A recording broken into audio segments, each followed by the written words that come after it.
बिस्मिल्लाहिर्रहमानिर्रहीम, अस्सलाम वालेकुम viewers, good morning and welcome to Suno Pakistan. जनाब, सुनो पाकिस्तान के साथ मैं हूं आपका मेज़बान उज़ैर मलिक और प्रोग्राम में हमेशा की तरह मेरा साथ दे रही हैं मैं हूं माहम जाहिद। और उम्मीद है जी आप सबकी सुबह का जो आगाज़ है वो नई उम्मीद के साथ हुआ होगा। और ईद की उज़ैर गहमा गहमी के बाद अब ज़िंदगी आहिस्ता आहिस्ता जो है ना वो अपनी रूटीन की तरफ बढ़ रही है और लौटना शुरू हो गई है। और वो बैक टू वर्क जैसे हमने कल भी कहा था, अब ये वाली जो ट्रैक है हमने पकड़ लिया। लेकिन उससे भी पहले वहाँ लेकिन से भी पहले सड़कें अभी वीरान है क्योंकि स्कूल आपको पता है बंद है और हम देख रहे हैं कि कोई सिंध के अंदर मिनी लॉकडाउन की बातें भी चल रही हैं, तो यहाँ पे भी तब्दीली आ रही है। आप किस तब्दीली की बात कर रही हैं बाय द वे? नहीं, आप अब किस तब्दीली को सुनना चाह रहे हैं ये मैटर करता है। मैं तो ये तब्दीली सुनना चाह रहा हूँ कि जंग रुकवा दें आप किसी तरीके से। इंशाल्लाह उसकी भी बातें हो रही हैं, वो खबरें भी आ रही हैं, हम शो में डिस्कस भी करेंगे। आज बहुत से अहम मौज़ूआत हैं जो अपने प्रोग्राम का हिस्सा बनाएंगे। और पाकिस्तान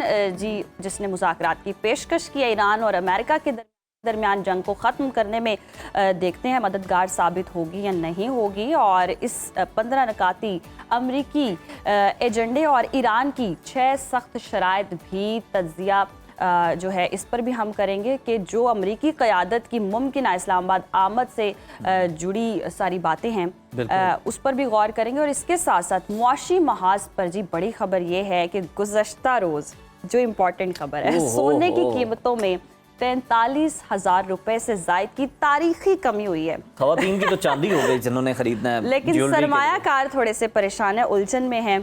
इस पर भी हम जानेंगे कि वैसे गोल्ड खरीदना चाहिए इस वक्त या इसकी मजीद कीमत बढ़ेगी या कम होगी, अभी वेट कर ले, हो सकता है कमी भी आ सकती है। ये सवाल तो अपनी जगह मौजूद है। हम आपको गोल्ड पहनना ज्यादा पसंद है या संभालना ज्यादा, लेके रख लेना ज्यादा इन्वेस्टमेंट के पॉइंट ऑफ व्यू से? मैंने आपको डे 1 से कहा था कि मुझे डायमंड पसंद है।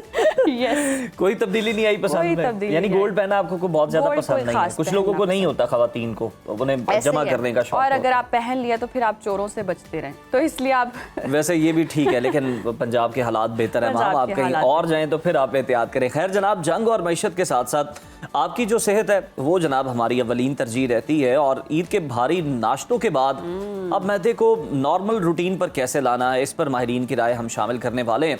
उधर महकमा मौसमियात ने भी ये अलर्ट जारी किया कि कराची से कश्मीर तक बारिशों का जो नया सिलसिला है वो दस्तक दे रहा है, जिसकी मुकम्मल तफसील आपके सामने रखने वाले हैं। एंटरटेनमेंट की बात करें तो जनाब ईद पर रिलीज होने वाली फिल्मों में बॉक्स ऑफिस पर सबसे ज्यादा पसीराई किसे मिली, इसका भी जायजा लेंगे। और अदाकारा फिजा अली की तीसरी शादी से जुड़े मौशरती रवैयों को भी अपने प्रोग्राम का हिस्सा बनाएंगे। तो चलते हैं और अपने पहले सेगमेंट का बाकायदा तो आगाज कर लेते हैं और आपको बताएं कि जनाब सारी नजरें जो हैं वो इस्लामाबाद पर लगी हुई हैं, लेकिन मेरे ख्याल से उज़ैर मौसम डिस्कस हो जाए। क्योंकि इतना आपने बारिशों का बता दिया तो मैं बहुत एक्साइटेड हूँ कि मैं आपको बता सकूं कि कहाँ बारिशों का स्पेल ही ढूंढता रहा हूं। ईद के बाद लोग रोड ट्रिप प्लान कर रहे हैं, बाहर भी शायद कोई जाना चाह रहा हो, लेकिन बहुत सारे ट्रिप्स जो प्लान हो रहे हैं उनकी आसानी के लिए ना हमें मौसम बता देना चाहिए कि भाई बहुत जबरदस्त मौसम रहने वाला है। तो आइए चलते हैं और देखते हैं कि मौसम कैसा रहेगा।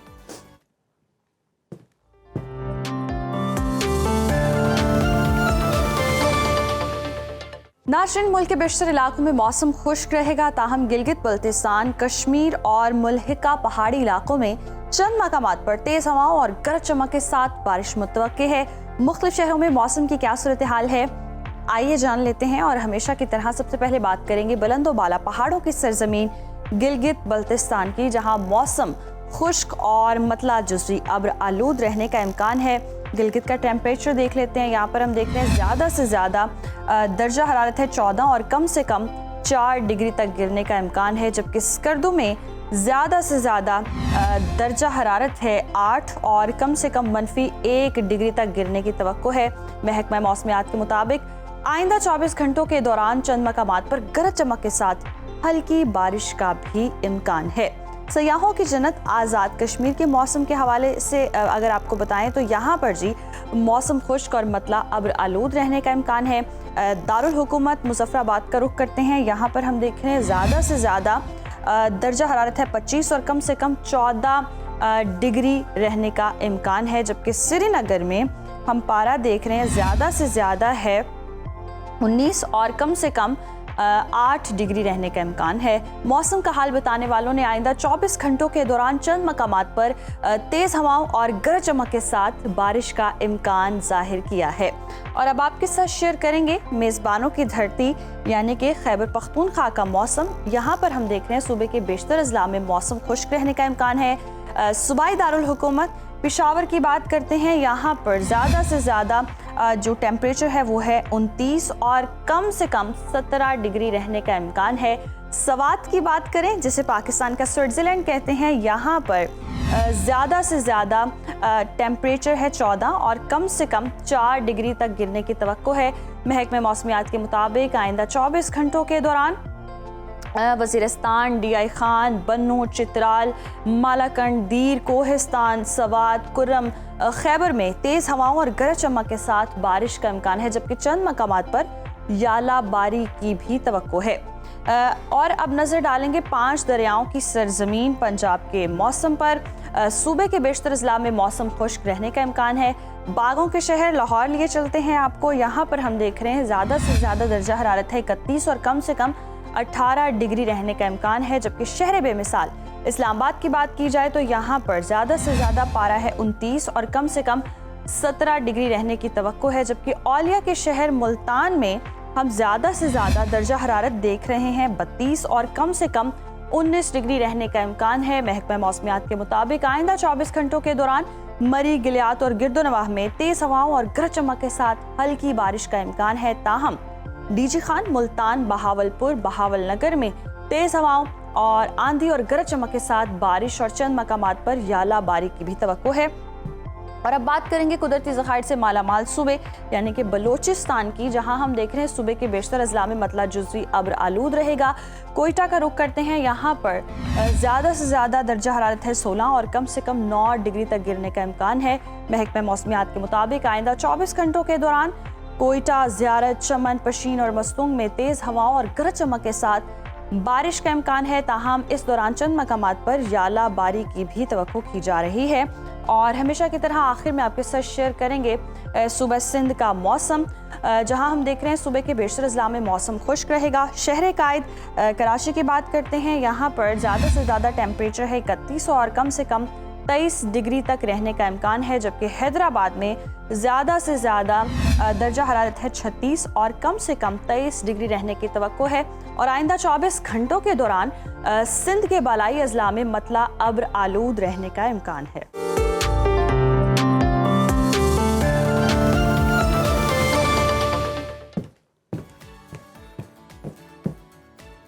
तो नाजरीन, मौसम की सूरत हाल आप जान चुके हैं और बिल्कुल जनाब ये कुछ स्पेल हैं जो कि एक्सपेक्टेड भी हैं। और आगे बढ़ते हैं और आपको बताएं कि जनाब मशरिक़ वस्ता की ज़मीन जो है वो इस वक्त बारूद के ढेर पर है, जहां जंग के 26वें रोज़ भी धुआं है कि छटने का नाम नहीं ले रहा।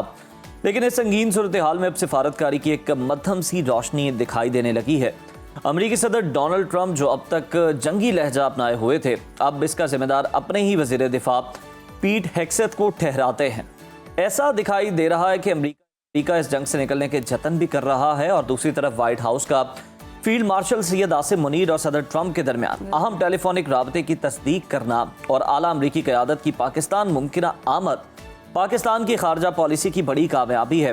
पाकिस्तान का किरदार इस आलमी बहरान में एक मरकजी सालिस के तौर पर उभर कर सामने आया है। बिल्कुल ऐसी है। और इस वक्त जी दुनिया की नज़रें इस्लामाबाद पर जमी हुई हैं। एक तरफ इत्तलात हैं कि अमेरिका ने पाकिस्तान के ज़रिए 15 नकाती अमरीकी एजेंडा तेहरान तक पहुंचा दिया और दूसरी तरफ ईरान ने भी अपनी 6 सख्त शराइत जो हैं वो टेबल पर रख दी हैं, जिनमें अमरीकी अड्डों की बंदिश है और जंगी हर जाने जैसे बड़े मुतालिबात शामिल हैं।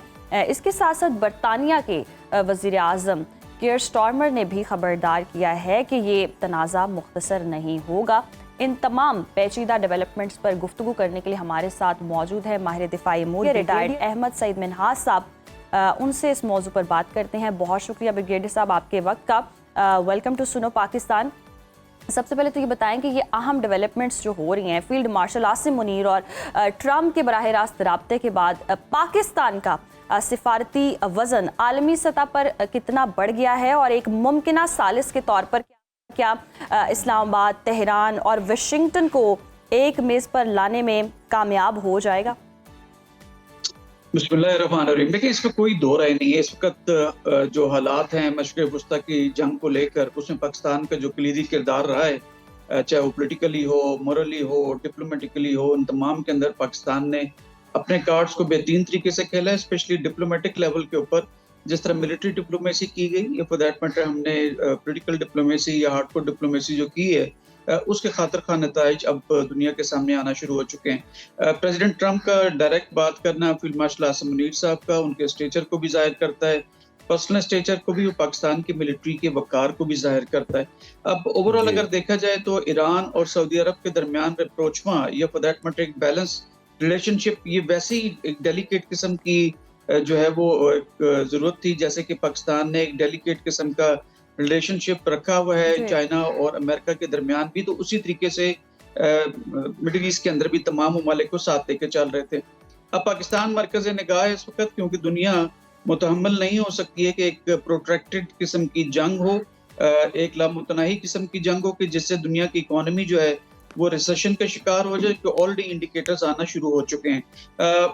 लेकिन एट द सेम टाइम अभी जो हालात हैं इस वक्त जिसमें नेगोशिएशंस की बात हो रही है, तो इसको दो लेंस के जरिए देखा जा सकता है, एक ऑप्टिमिस्ट और एक पेसिमिस्ट।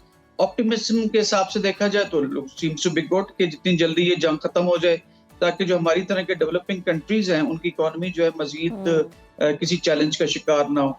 और लगता भी है कि शायद ऐसा ही होगा और प्रेसिडेंट ट्रंप को एक फेस सेविंग मिलेगी। लेकिन जो इसका पेसिमिस्ट लेंस है उसके हिसाब से मुझे लगता है एक एंगल ये भी है कि नेतन्याहू कभी भी नहीं चाहेगा कि इतनी बरसों की डिकेड्स की जो उसकी इन्वेस्टमेंट थी मिडिल ईस्ट के अंदर, अब्राहम अकॉर्ड्स की सूरत में हो या फिजिकल अटैक्स की सूरत में, वो मल्टीप्लाइड बाय जीरो हो जाए और ईरान एक ऐसी ताकतवर जो है मुल्क के तौर पर यह कुव्वत बन के उभरे मिडिल ईस्ट के अंदर के, जिसमें जो ग्रेटर इसराइल का अब तो कोई इसमें ढकी छुपी बात रही नहीं है, तो वो किसी तरीके से मल्टीप्लाइड बाय जीरो हो जाए, तो वो कभी भी नहीं चाहेगा।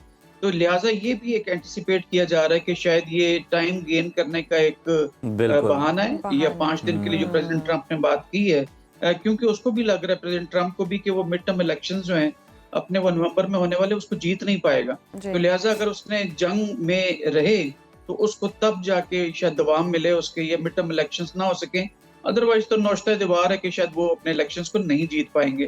तो लिहाजा अभी मशरिक़ वस्ता तक दीगर अफवाज को कॉन्सेंट्रेट करने के लिए उसको टाइम की जरूरत है, तो लिहाजा 5 दिन के लिहाज से उसने एक टाइम गेन किया। लेकिन एट द सेम टाइम ये पाकिस्तान के लिए भी डेलिकेटेड सिचुएशन है कि हम अगर इसमें एक रोल अदा कर रहे हैं सालिसी का, या जिसमें तुर्की भी शामिल है, इजिप्ट भी शामिल है, और अगर वो किसी नतीजे पे नहीं पहुंचता और दोबारा से अटैक शुरू होते हैं जो खासे परेशान कुन होते हैं, तो फिर पाकिस्तान की पोजीशन भी थोड़ी सी इंटरनेशनल लेवल पे डाइल्यूट हो सकती है। तो एक बड़ी जो पैराडॉक्सल काइंड ऑफ सिचुएशन है इसको प्रिवेल कर रही है। बिल्कुल, और इस सिचुएशन का बड़े अच्छे तरीके से आपने ब्रिगेडियर साहब अहाता किया। अगर हम देखें तो सर, फाइनेंशियल टाइम्स से ये मामला शुरू हुआ और फिर अब तमाम आलमी अखबारात जरीदों में ये रिपोर्ट हो रहा है कि अमरीकी क़यादत के बड़े नाम मुमकिन तौर पर इस्लामाबाद का दौरा कर सकते हैं, और अमरीकी पॉलिसी में आप तब्दीली की बड़ी वजह क्या समझते हैं? और साथ ही साथ कुछ ये भी इतलात आ रही हैं कि कुछ शायद कोई एक फरीक जो हैं उसके नुमाइंदे जो हैं वो पहुंच भी चुके हैं, और इसके अलावा हम देख रहे हैं कि कतर जैसे बड़े ममालिक जहाँ पर माजी के अंदर बड़ी टॉक्स होती रही हैं, उसके अलावा मिस्र, ओमान और इस तरह के जो ममालिक हैं उनको छोड़कर इस्लामाबाद का इंतखाब किया गया, ये कितना सिग्निफिकेंट है? देखिए, जैसे मैंने पहले कहा कि पाकिस्तान की एक हैसियत जो मुस्लिम उम्मा के अंदर है उसको कोई मतलब है कि उसके दो राय उसके मुतालिक है ही कोई नहीं। पाकिस्तान की जो मिलिट्री लीडरशिप है या for that matter political leadership या हमारी रेजिलिएंट एक कौम जो है 65% तमाम एलिमेंट्स ऑफ नेशनल पार्क के हिसाब से पाकिस्तान एक बहुत इंपॉर्टेंट मुल्क है। तो लिहाजा पाकिस्तान की से भी ये तमाम ममालिक हमारी इज्जत भी करते हैं और डिफेंस पैक्ट में हमारे साथ एंटर भी होना चाहते हैं। लेकिन एट द सेम टाइम अगर आप ऑब्जर्व करें तो हमारे साथ जो सपोर्टिंग रोल में है वो इजिप्ट है, मिस्र है और एट द सेम टाइम तुर्की है। तो लिहाजा किसी भी ऐसे फ्रीक को इसमें शामिल नहीं किया गया जो ईरान के डायरेक्ट अटैक के अंदर जो है उसने सामना किया हो, जैसे कि कतर है, फॉर दैट मैटर सऊदी अरब है या कोई भी दूसरा जैसे जॉर्डन है उनको, या बहरीन या यूएई, कोई भी ऐसा जो इसको सबूताज कर सके। तो ये तो होगी पॉजिटिव चीज। जहां तक अमेरिकन की क्या मजबूरी हो सकती है, जैसे मैंने पहले कहा कि वो टाइम भी गेन करना चाह रहे होंगे वन, और सेकेंडली अगर फेस सेविंग उनको चाहिए तो एक किस्म का वो पाकिस्तान के साथ मिलकर जिसकी साख है मुस्लिम उम्मा में, तो उसको सामने रखते हुए शायद उसको नेगोशिएट करना चाहते हैं, बिकॉज उनके भी ट्रिलियंस ऑफ डॉलर्स जो हैं उनका डिमांड उन्होंने की है मशरिक वस्ता से, और मशरिक वस्ता के अंदर अब किंगडम जो है वो इतना कोई बहुत ज्यादा वेलकमिंग नहीं रहेगी।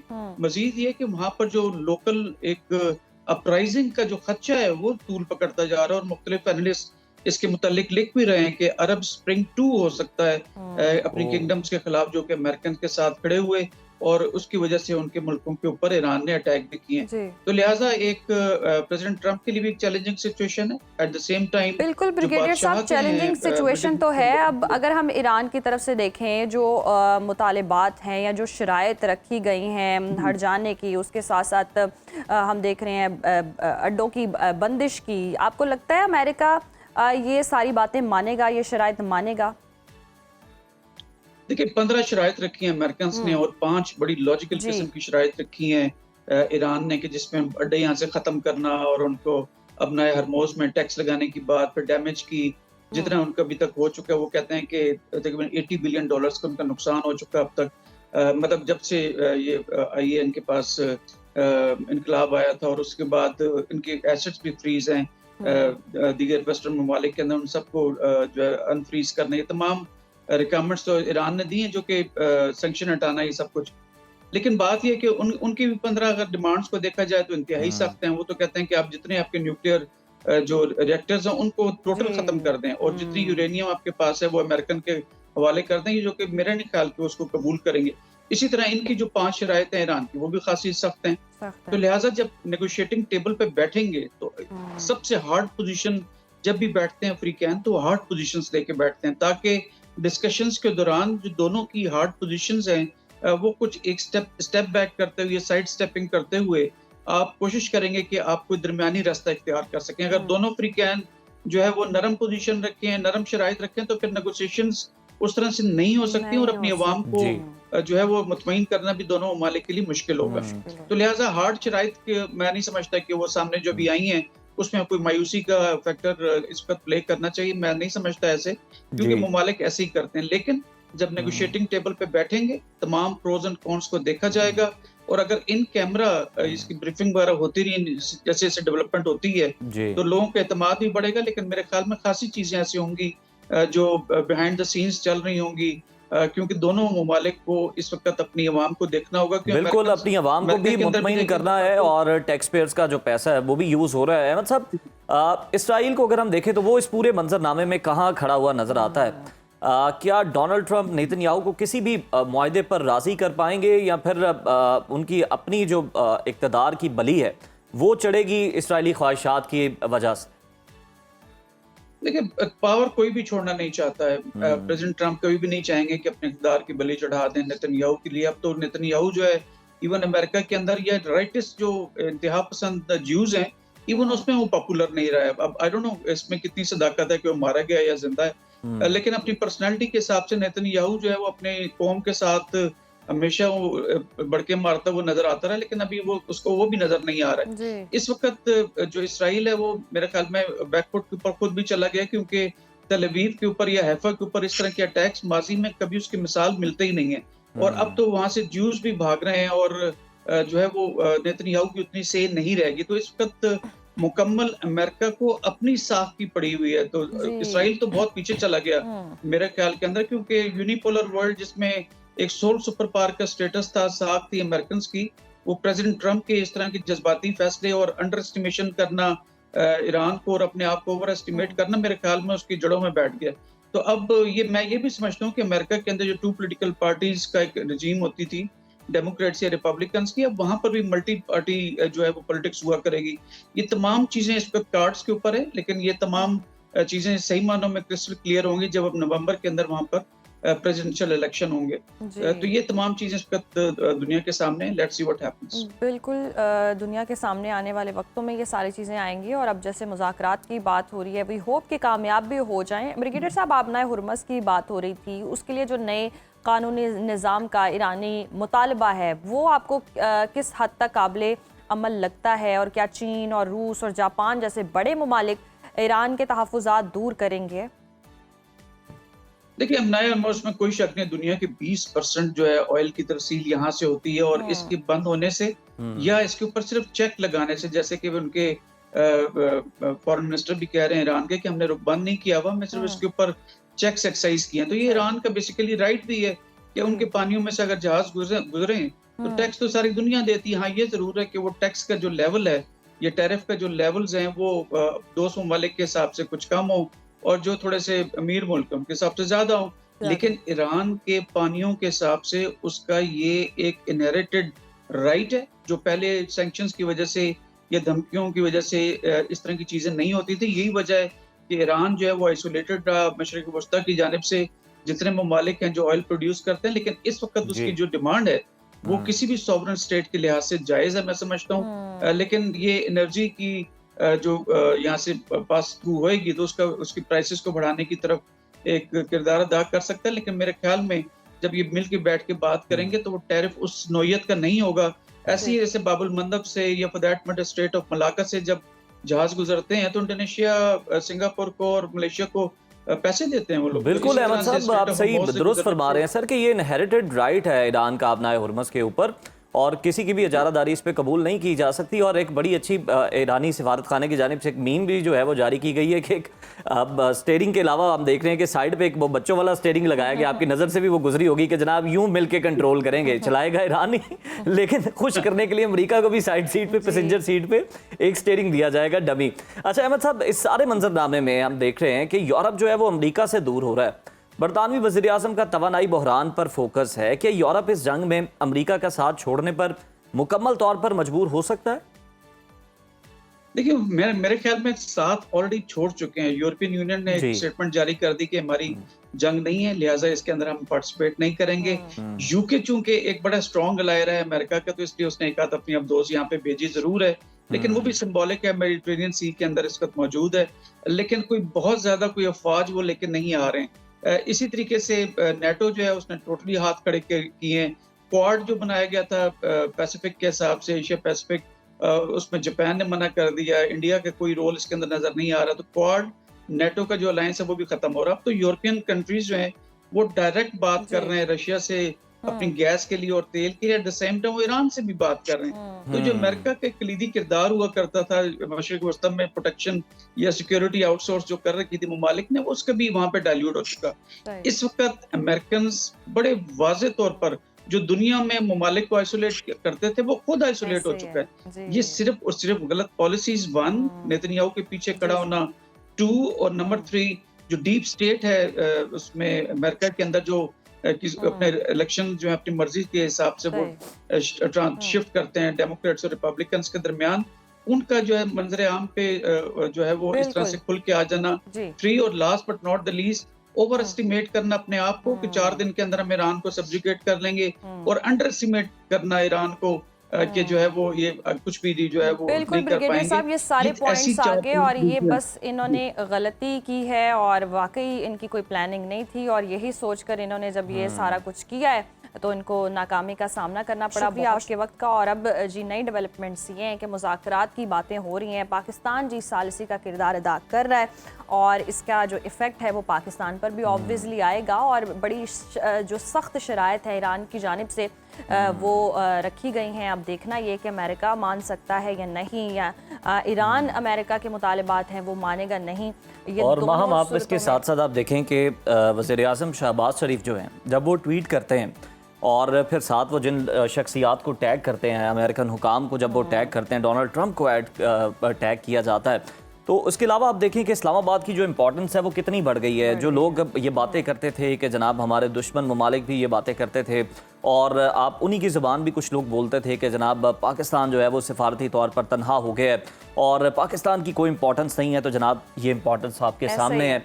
बड़े बड़े ममालिक, कतर में आप देख लें कि जनाब कतर के अंदर कितने कितने बड़े मुज़ाकरात हुए, तालिबान के मुज़ाकरात हुए, अफ़गानिस्तान जो है वो बैठा, अमेरिका बैठा, और बड़े ममालिक जो है वो निगोसिएशंस करते रहे। लेकिन अब जो इंतखाब है वो इस्लामाबाद है, और मेरा ख्याल है ये आई ओपनर है सबके लिए कि पाकिस्तान कितना इंपॉर्टेंट, कितना रेलिवेंट भी है। अभी वक्त है ब्रेक का, देखते रहिए सुनो पाकिस्तान। व्यूअर्स, रमज़ान के 30 रोज़े, पूरे 30-29 नहीं, और फिर ईद की 3 दिन की मुसलसल दावतें, जहां हाथ रोकना थोड़ा मुश्किल हो जाता है। जो डाइट कॉन्शियस भी हैं वो भी जनाब खाना पड़ता है, कहीं ना कहीं आप जाते हैं तो जब वाइब भी है, और फिर जब कोई ऑफर करे तो फिर बुरा भी लगता है कि आप उसे रिजेक्ट करें, तो भी होता है। इन रौनकों का जनाब लुत्फ तो उठा लिया हम सब ने, लेकिन अब जब जिंदगी दोबारा मामूल पर आ रही है तो हमारा जिस्म और ख़ास तौर पर हमारा मैदा इस अचानक होने वाली तब्दीली पर हमें नज़र आ रहा है कि शायद प्रोटेस्ट कर रहा है। और अक्सर लोग ईद के फ़ौरन बाद दोबारा वही भारी नाश्ते, सिदी पाए, तली हुई चीज़ें जो है वो शुरू कर देते हैं, जो ना सिर्फ सुस्ती बल्कि बदहज़मी और मैदे की जलन का बायस भी बनती है। ऐसे ही है, और यही वो वक्त होता है जब हमें अपनी खुराक में जी बैलेंस लाने की ज़रूरत होती है, ताकि हम आने वाले पूरे साल के लिए ख़ुद को फिट रख सकें और हाजमे के जितने मसाइल हैं उनसे बचा जा सके। और ईद के बाद एकदम से जो क्रैश डाइट के बजाय हम मुतवाज़न ग़िज़ा है उसको जी अपनी ज़िंदगी का हिस्सा बना सकते हैं, और कैसे खानी चाहिए इस पर रहनुमाई के लिए दुबई से खुसूसी तौर पर हमारे साथ वीडियो लिंक के ज़रिए मौजूद हैं मशहूर ज़ाहिर नाज़िया बारी साहिबा। नाज़िया साहिबा, बहुत शुक्रिया आपके वक्त का। Welcome to Suno Pakistan. और जिस तरह से हम डिस्कस भी कर रहे हैं कि रमज़ान के 30 रोज़े हमने जी सब बहुत एहतमाम किया, इतने खाने खाए हैं। अब ईद के बाद, ईद पे भी हमने चलो चीट डेज मना लिए, सेलिब्रेट कर लिया, उसके बाद अब अपनी वो जो हम बैक टू वर्क तो आ गए हैं, खाने की बैक टू रूटीन कैसे बैलेंस की जा सकती है? अच्छा, पहली बात तो ये कि जो ड्यूरिंग रमजान ना हमारी बॉडी अडॉप्ट करती है एक मेटाबॉलिक शिफ्ट को, एक स्ट्रक्चर्ड पैटर्न को, ठीक है, ईटिंग आवर्स को। तो एकदम से आप अपनी बॉडी को जंप नहीं दे सकते। आपने अपनी बॉडी को क्या कहते हैं ओवरलोड नहीं करना, एक्सर्ट नहीं करना। It should be a smooth transition, right? तो आप हमेशा अपनी बॉडी की रिस्पेक्ट करें, ठीक है। जब आप अपनी बॉडी की रिस्पेक्ट करते हैं तो यू नो कि आपको अपनी बॉडी को कैसे ट्रीट करना है। तो इसको आपने स्मूथली करना है, ये नहीं कि अब आप एकदम से क्रैश डाइट पे आ जाएं या एकदम से आप ओवरलोड कर लें अपनी बॉडी को। नहीं, it takes 5 to 7 days scientifically कि अगर आप नॉर्मल रूटीन फॉलो करते हैं, स्मूथ रूटीन जो कि करनी चाहिए, तो आपकी बॉडी जो है 5 से 7 दिन में आपका मेटाबॉलिक शिफ्ट जो है वो दोबारा ठीक होता है और आपकी जो पैटर्न है वो उस पे आने लगता है। तो इसलिए उस मुताबिक जो है वो आप अपनी रूटीन रखें। अच्छा नाज़िया, हमें ये बताइएगा, 2 तरह के लोग हैं रमज़ान के बाद। एक तो वो कि जिन्होंने रमज़ान में बड़ी एहतियात की है, हल्का फुल्का खाया, लेकिन अब वो कहते हैं कि जनाब अब तो आज़ादी मिल गई, अब हाथ खोल देना चाहिए, खाना चाहिए खुल के। दूसरे वो हैं कि जिन्होंने हमने देखा कि इफ्तारियाँ बहुत हैवी की हैं, तली हुई अशिया हाँ जो है बड़ी इस्तेमाल की हैं। ईद पे भी जनाब पाए शाए खाए हैं, निहारियाँ खाई हैं उन्होंने, और अब वो आगे जनाब जब आ चुके हैं तो वो कह रहे हैं कि हम कोई डाइट शुरू कर दें। अब इन दोनों लोगों को अगर हम देखें तो इनके लिए आप क्या सजेस्ट करेंगी, क्या रेकमेंड करेंगी कि कौन सा जो तरीका है, कौन सा पैटर्न जो है वो गलत है, और बैलेंस जो होना चाहिए वो किस तरह से कायम किया जा सकता है अपनी डाइट के अंदर? पहले तो दोनों को हाथ खुला रखना चाहिए, जिन्होंने नहीं खाया वो अपना खाएं और जिन्होंने खाया वो भी अपना नॉर्मल रूटीन में आए, ठीक है। वही मैंने आपको बताया, ठीक है। आपको ना, मैं आपको एक बताऊं, आपको अपनी बॉडी के साथ काइंड रहना है, नरिश करना उसको। अगर आप अपनी बॉडी के साथ काइंड नहीं है तो डोंट एक्सपेक्ट पीपल कि वो आपके साथ काइंड होंगे। फिर लोगों को बुरा लगता है, body shaming and all that stuff. या आप वैसे भी ट्रीट अच्छा होना चाहते हैं तो पहले आप अपनी बॉडी को तो अच्छे तरीके से ट्रीट करें, राइट? अपनी बॉडी को रिस्पेक्ट करें। जब आप अपनी बॉडी को रिस्पेक्ट करना शुरू कर देते हैं ना, तो आपको खुद समझ आ जाती है कि आपने अपनी बॉडी को कैसे ट्रीट करना।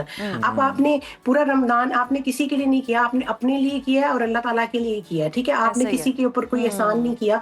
वो इतना खूबसूरत महीना है जिसमें आपकी बॉडी डिटॉक्स हो गई है पूरे 30 डेज, अगर आपने प्रॉपर्ली उसको फॉलो किया है। लेकिन अगर आपने वही हैवी इफ्तार खाया तो it's okay, no regret on that, no offence. लेकिन अब आप उस तरीके को प्रॉपर तरीके से लेके चलें। और जो पहला स्टेप आप पूछ रहे हैं, it is always your mindset. आप अपना माइंडसेट लेके आए और अपनी कंसिस्टेंसी लेके आए।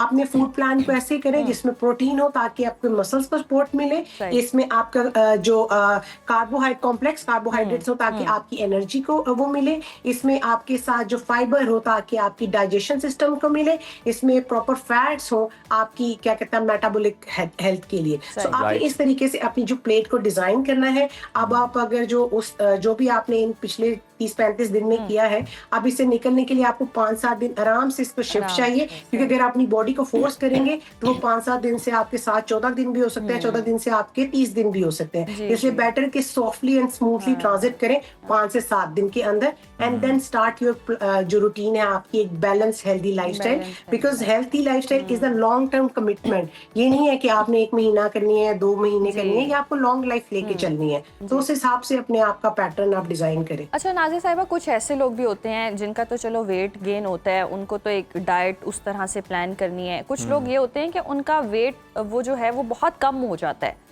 30 रोजे जो भी रखे हो रमज़ान में जिस तरह से वो खा रहे होते हैं, कुछ लोगों का खाने कोई दिल नहीं करता, सहरी के टाइम भी उस तरह से खाना नहीं खा पाते हैं, इफ्तारी में भी नहीं खा पाते हैं, उनका वेट कम हो जाता है। वेट गेन करने के लिए अब ईद के बाद क्या रूटीन होनी चाहिए? नाश्ते में ऐसा क्या खाएं, डिनर में ऐसा क्या खाएं, लंच में क्या खाएं कि उनका साथ साथ वेट भी थोड़ा सा गेन हो? अच्छा, उसके लिए ये है कि सबसे पहले आपको मेडिटेशन करनी है, क्योंकि इसमें अक्सर ये होता है कि आपकी बॉडी जब स्ट्रेस में जाती है, कुछ लोगों का स्ट्रेस में वेट बढ़ जाता है। अच्छा। और कुछ लोगों का स्ट्रेस में वेट जो बहुत ज्यादा कम हो जाता है। तो आपको मेडिटेशन बहुत जरूरी होती है, स्पेशली उन लोगों के लिए जो अंडर वेट जा रहे होते हैं। वो सुबह उठ के मेडिटेशन करें ताकि उनके कोर्टिसोल लेवल स्टेबल हो, उसके बाद उनकी बॉडी जो है वो हेल्दी ट्रांजिट में जाए। उसके बाद आप लोग तो अपनी एंजॉय करें अपनी जिंदगी, खजूरें खाएं, मिल्क शेक पिए, पराठे खाएं, तो ये अनहेल्दी चीजें ना खाएं, बट हेल्दी फूड स्टफ लें। वो कभी ना खाएं कि फ्राइज खा रहे हैं या बर्गर खा रहे हैं, no. Healthy food is always welcome in a balance way, उन लोगों के लिए भी और उन लोगों के लिए भी जो लूज करना चाह रहे हैं और जो गेन करना चाह रहे हैं। सही, जबरदस्त। अच्छा नाज़िया, जिस तरह से आप भी कह रही हैं कि 30 या 33 दिन जो हैं, उसके बाद जब आप दूसरी रूटीन पर आते हैं तो आपकी बॉडी जो है, आपकी बॉडी को 7 दिन आप कह रही हैं, 15 दिन भी हो सकते हैं, किस तरह से रिबूट हो रही होती है? कौन कौन से चेंजेस जो हैं वो हो रहे होते हैं, और किस तरह से जो रूटीन है या जो फिर आप फूड जो है उसको चेंज करते हैं तो आपकी बॉडी उसे एक्सेप्ट करती है, नहीं करती है? ये ज़रा तरीक़ेकार भी समझाइए। देखिए, आप खुद सोचें कि अगर एक चीज की आपकी एक बैलेंस और डिसिप्लिन बहुत जरूरी है। अब आप एक प्लेट में इतना खा रहे हैं, आप सडनली जो ईद गुजरती है उस प्लेट में आप इतना भर देंगे तो प्लेट बाहर ही गिरेगी आपकी ना। आप पेट्रोल गाड़ी में भर रहे हैं और पेट्रोल बाहर गिर रहा है गाड़ी से और गाड़ी चल नहीं रही है, तो ये आपको भी समझ आती है कि आपने कितना खाना है। और सबसे बड़ी बात है कि आपको डेली 30 मिनट्स जो है वॉक करनी है। जब आपकी बॉडी का ब्लड सर्कुलेट करता है तो आपकी बॉडी आधे से ज्यादा जो है रिकवरी में जाती है। तो ये जो ब्लड सर्कुलेशन है ना आपकी बॉडी का, it's very important in your life. लोगों को लगता है कि खा लिया, डाइट कर लिया, diet is 70%, 80% and rest of your ये जो एक्सरसाइज या वॉक वगैरह है। तो इसलिए आप हमेशा जब भी खाते हैं तो आप इसका रूटीन का ख्याल रखें कि आप डिसिप्लिन के साथ खाएं, सेम टाइम पे आप फूड लें और एक प्रॉपर मील प्लान लें। ये ना लें कि आप जैसे कुछ लोग करते हैं, मैंने उनको देखा है, अब जैसे लेट्स सपोज कि उन्होंने हमने जी खाना नहीं खाना, हम मिल्क शेक पी लेते हैं। अब वो मिल्क शेक में क्या डल रहा है? मिल्क शेक में अगर एवोकाडो और मिल्क डल रहा है तो I can think about that, लेकिन उसमें खजूरें भी डल रही हैं, उसमें नट्स भी डल रहे हैं, उसमें दूध भी डल रहा है, उसमें शुगर भी डल रही है। अब ये जो 6-7 चीजें हैं ये आपके 2 दिन के स्नैक्स बनते हैं, राइट? या फिर 2 दिन का स्नैक्स बन गया जो आप एक मील में ले रहे हैं, पर कहने को आपने सिर्फ मिल्क शेक पिया। सो ये हमेशा ज्यादा चीजें नहीं खानी चाहिए, और less is all less sometime better होता है, जाके क्वांटिटी भी हर टाइम बेटर नहीं होती, और क्वालिटी चीज खानी चाहिए, क्वांटिटी के हिसाब से नहीं खानी चाहिए आपको चीज। अच्छा नाज़िया साहिबा, कुछ लोगों को डिहाइड्रेशन भी बहुत ज़्यादा हो जाती है, पानी की कमी हो जाती है, और ये भी शिकायत आती है कि जी पानी पिया भी नहीं जाता। अब रमज़ान में रोज़े रखने के बाद तो बिल्कुल एक रूटीन सेट हो गई होती है, तो दोबारा से मतलब वो अपना जो पानी की जो आपने देखना है कि मिकदार है पूरे दिन में वो पूरी करनी है, लेकिन वो नहीं हो पाती है। तो ऐसी कोई ऑल्टरनेट वेज कि हम कोई फ्रूट्स इस तरह के खा लें कि पानी की कमी पूरी हो जाए, कुछ है इस तरह का? पहली बात तो ये कि जो पानी के लेके बहुत मिसकंसेप्शन है कि हमने जी बहुत पानी पीना है या बहुत कम पानी पीना है, और अगर सारे दिन पानी नहीं पिया तो हम कहते हैं कि अभी हमने पानी पी लेना, सारा जो पूरा दिन नहीं पिया ना वो डिहाइड्रेट होगी। ऐसा कुछ नहीं होता। आपने सिर्फ पानी पीना होता है, थोड़ी थोड़ी क्वांटिटी में सारे दिन में पानी पीना होता है। कि आप ये नहीं है कि आप एक ही टाइम पे बैठ के 1 लीटर पी लें। 2 से 3 लीटर आप, अगर आपकी बॉडी के वेट के मुताबिक, आपकी बॉडी की हाइट के मुताबिक, आपकी कंट्री के वेदर के मुताबिक, आपके एनवायरमेंट और आपकी एक्टिविटी के मुताबिक वाटर जो है आपको अपने मुताबिक पीना चाहिए। ठीक है, अगर आप बहुत ज्यादा भी पीते हैं वो भी आपकी बॉडी के लिए सही नहीं है, और आप बहुत कम भी पीते हैं वो भी आपकी बॉडी के लिए सही नहीं है। और अगर आप पीते हैं और आपसे पिया नहीं जा रहा है तो आप सिप सिप करके पिए, बहुत से फ्रूट्स ऐसे हैं, बहुत सी वेजिटेबल्स ऐसी हैं, जैसे कि ये कुकम्बर हो गया, वाटरमेलन हो गया, but again the problem is that कि वाटर को तो आप कोई चीज रिप्लेस नहीं कर सकती ना, ये अल्लाह ताला की एक ऐसी चीज है जिसको आप नहीं रिप्लेस कर सकते, और ये 0 कैलोरी चीज है। अब अगर आप सारा दिन वाटरमेलन ही खा लें, बेशक उनमें बहुत थोड़ी कैलोरीज होती हैं, लेकिन कैलोरीज तो आपके अंदर जा रही है ना, तो आप बेटर आप सिप सिप करके वाटर पीना स्टार्ट करें। उसके पहले आपको हफ्ता जो है ना वो वॉशरूम जाने की बहुत जरूरत पड़ेगी। आपका यूरिन जो है वो जब माइल्ड येलो सा हो जाता है तो that is the healthy one, right, उतना होना चाहिए। लेकिन फिर आहिस्ता आहिस्ता आपकी बॉडी जो है वाटर एब्जॉर्ब करना शुरू कर देती है, तो आपको वॉशरूम इतना जाने की जरूरत नहीं पड़ती जो आपको स्टार्टिंग में, क्योंकि बहुत से लोग मेरे पास आते हैं कहते हैं कि हम पानी तो पी लेते हैं लेकिन वॉशरूम बहुत जाना पड़ता है। It is for few days only, जब तक आपकी बॉडी को इसकी आदत नहीं पड़ती। अच्छा नाज़िया साहिबा, कुछ लोग ये भी समझ रहे होते हैं कि अगर वो कम खाएंगे तो शायद ये ना हो कि वो गिर जाएं, कोई उनमें डेफिशिएंसीज हो जाएं, कोई उनके बाल गिरना शुरू हो जाएं। तो बताइएगा, आप मेल है या फीमेल है, मिनिमम कितनी कैलोरीज का इंटेक भी अगर आप रखें तो आपको कोई प्रॉब्लम नहीं होने वाली है? देखिए मैं आपको बताऊं, ये जो आप जो हार्ड एंड फास्ट रूल बनाए हैं ना कि इतनी कैलोरी नहीं चाहिए, इतनी कैलोरी नहीं है, ऐसे कभी भी नहीं होता। आपकी कस्टमाइज होता है आपकी बॉडी के। मेरी बॉडी रिक्वायरमेंट, मेरी एथलेटिक हैबिट्स, मेरी वेट, मेरा height is totally different from you. मेरी बॉडी को डिफरेंट फूड चाहिए, आपकी बॉडी को टोटली डिफरेंट फूड चाहिए। एक जनरल नाज़िया, हम एक जनरल बात कर रहे हैं उसमें। नहीं, मैं आपको यही मिसकॉन्सेप्शन समझाना चाह रही हूँ कि ये मिसकॉन्सेप्ट है कि आप अगर कहते हैं कि आपको इतनी बॉडी का फूड लेना चाहिए, ऐसे नहीं होता।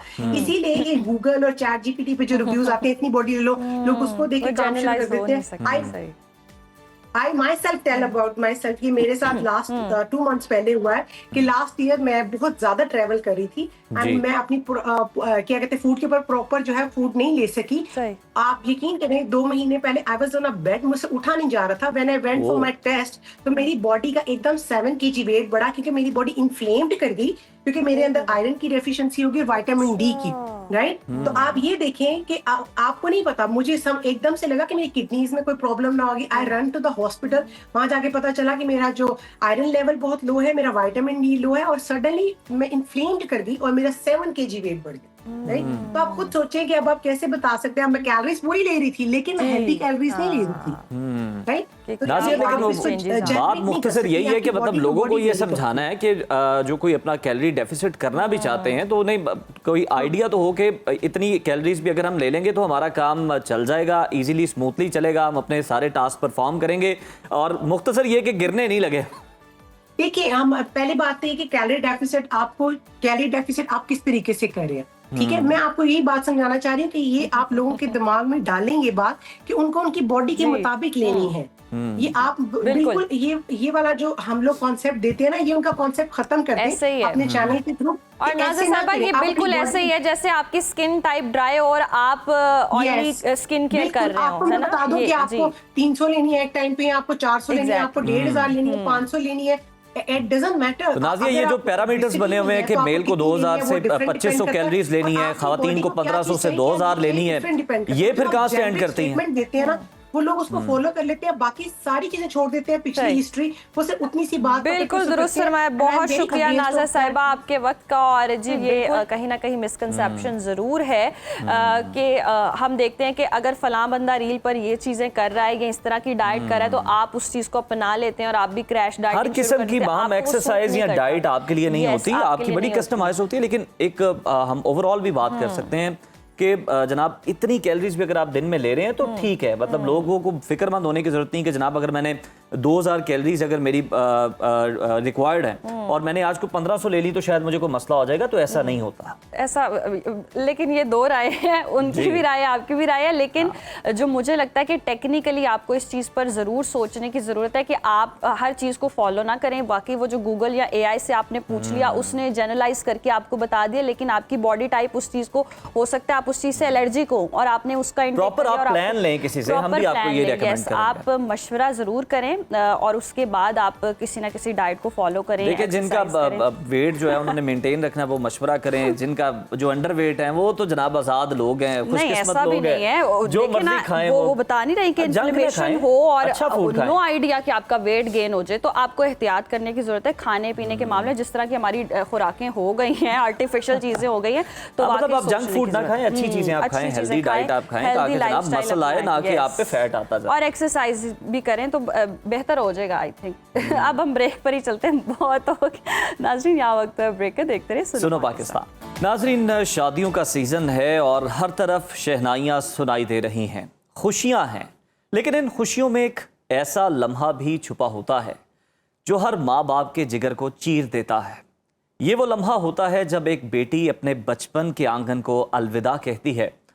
बेटी रुखसत होती है तो लगता है घर की दीवारें तक उदास हो गई हैं। बिल्कुल ऐसा ही है, और बेटी का रिश्ता तो ऐसा है जैसे जिस्म और रूह, और इसी एहसास को सुनो टीवी प्रोडक्शन की तरफ से कलाम जिंद नमानी की शक्ल में पेश किया गया, जिसे लिखा है सज्जाद रसूल साहब ने। और जब हमने नाज़रीन इसे पहली बार सुनो पाकिस्तान के प्लेटफॉर्म से नशर किया तो सोशल मीडिया पर उज़ैर बहुत ज़्यादा पजीराई मिली और बड़ी डिमांड्स आई, बहुत कमेंट्स हमें जो देखने में मिले कि जी इसको दोबारा हमें सुनवाया जाए, बहुत ही ज़बरदस्त गाना है, बहुत ज़्यादा इसको अप्रिशिएट किया गया और बहुत ही इमोशनल गाना है। तो इतनी जब फरमाइश आई है तो हमने सोचा कि आवाम को दोबारा से सुनाते हैं।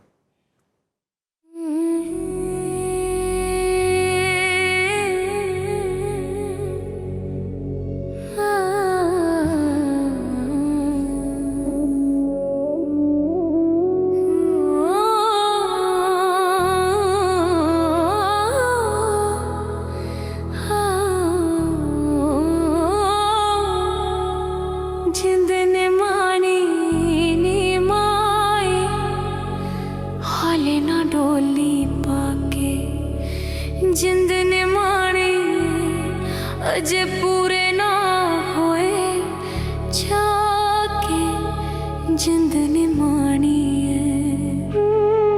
सोरे कर है सख्त ठिकाना, उथे चले ना कोई बहाना, छड़ देस में उड़ पुड़ जाना। जा बाबुल दा तरला पाके जिंद ने मानी है, निमाए हले ना डोली पाके जिंद ने मानी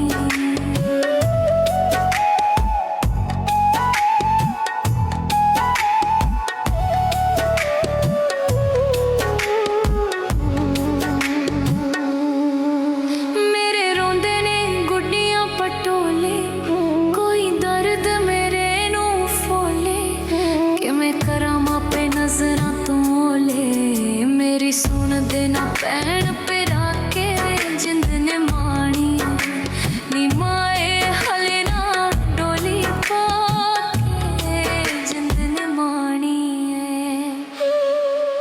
मेरी जिंद फिरे कमलाई, गल पहला समझ ना आई, क्यों सी पे के प्रीत लगाई, तू ही कर दे कुछ पाके जिंद ने मानी है, निमाए हले ना डोली पाके जिंद ने मानी है। क्यों पाली सी लाडो नाजी, कि मैं सोरे करने राजी, किंज जितनी है औखी बाजी, कुछ मैनू भी दे समझा के जिंद ने मानी है, निमाए हले ना डोली पाके जिंद ने मानी है। मेरा चोग है चिड़िया वाला, मैं सी तेरे गल दी माला, क्यों देनी है देस निकाला, मैं किन्ना लड़ाई खा के जिंद ने मानी है, निमाए हले ना डोली पाके जिंद ने मानी है।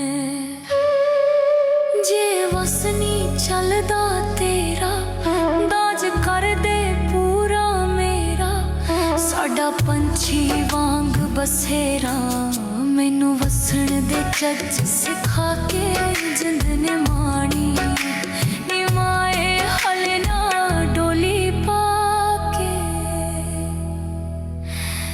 जिंद ने मानी है।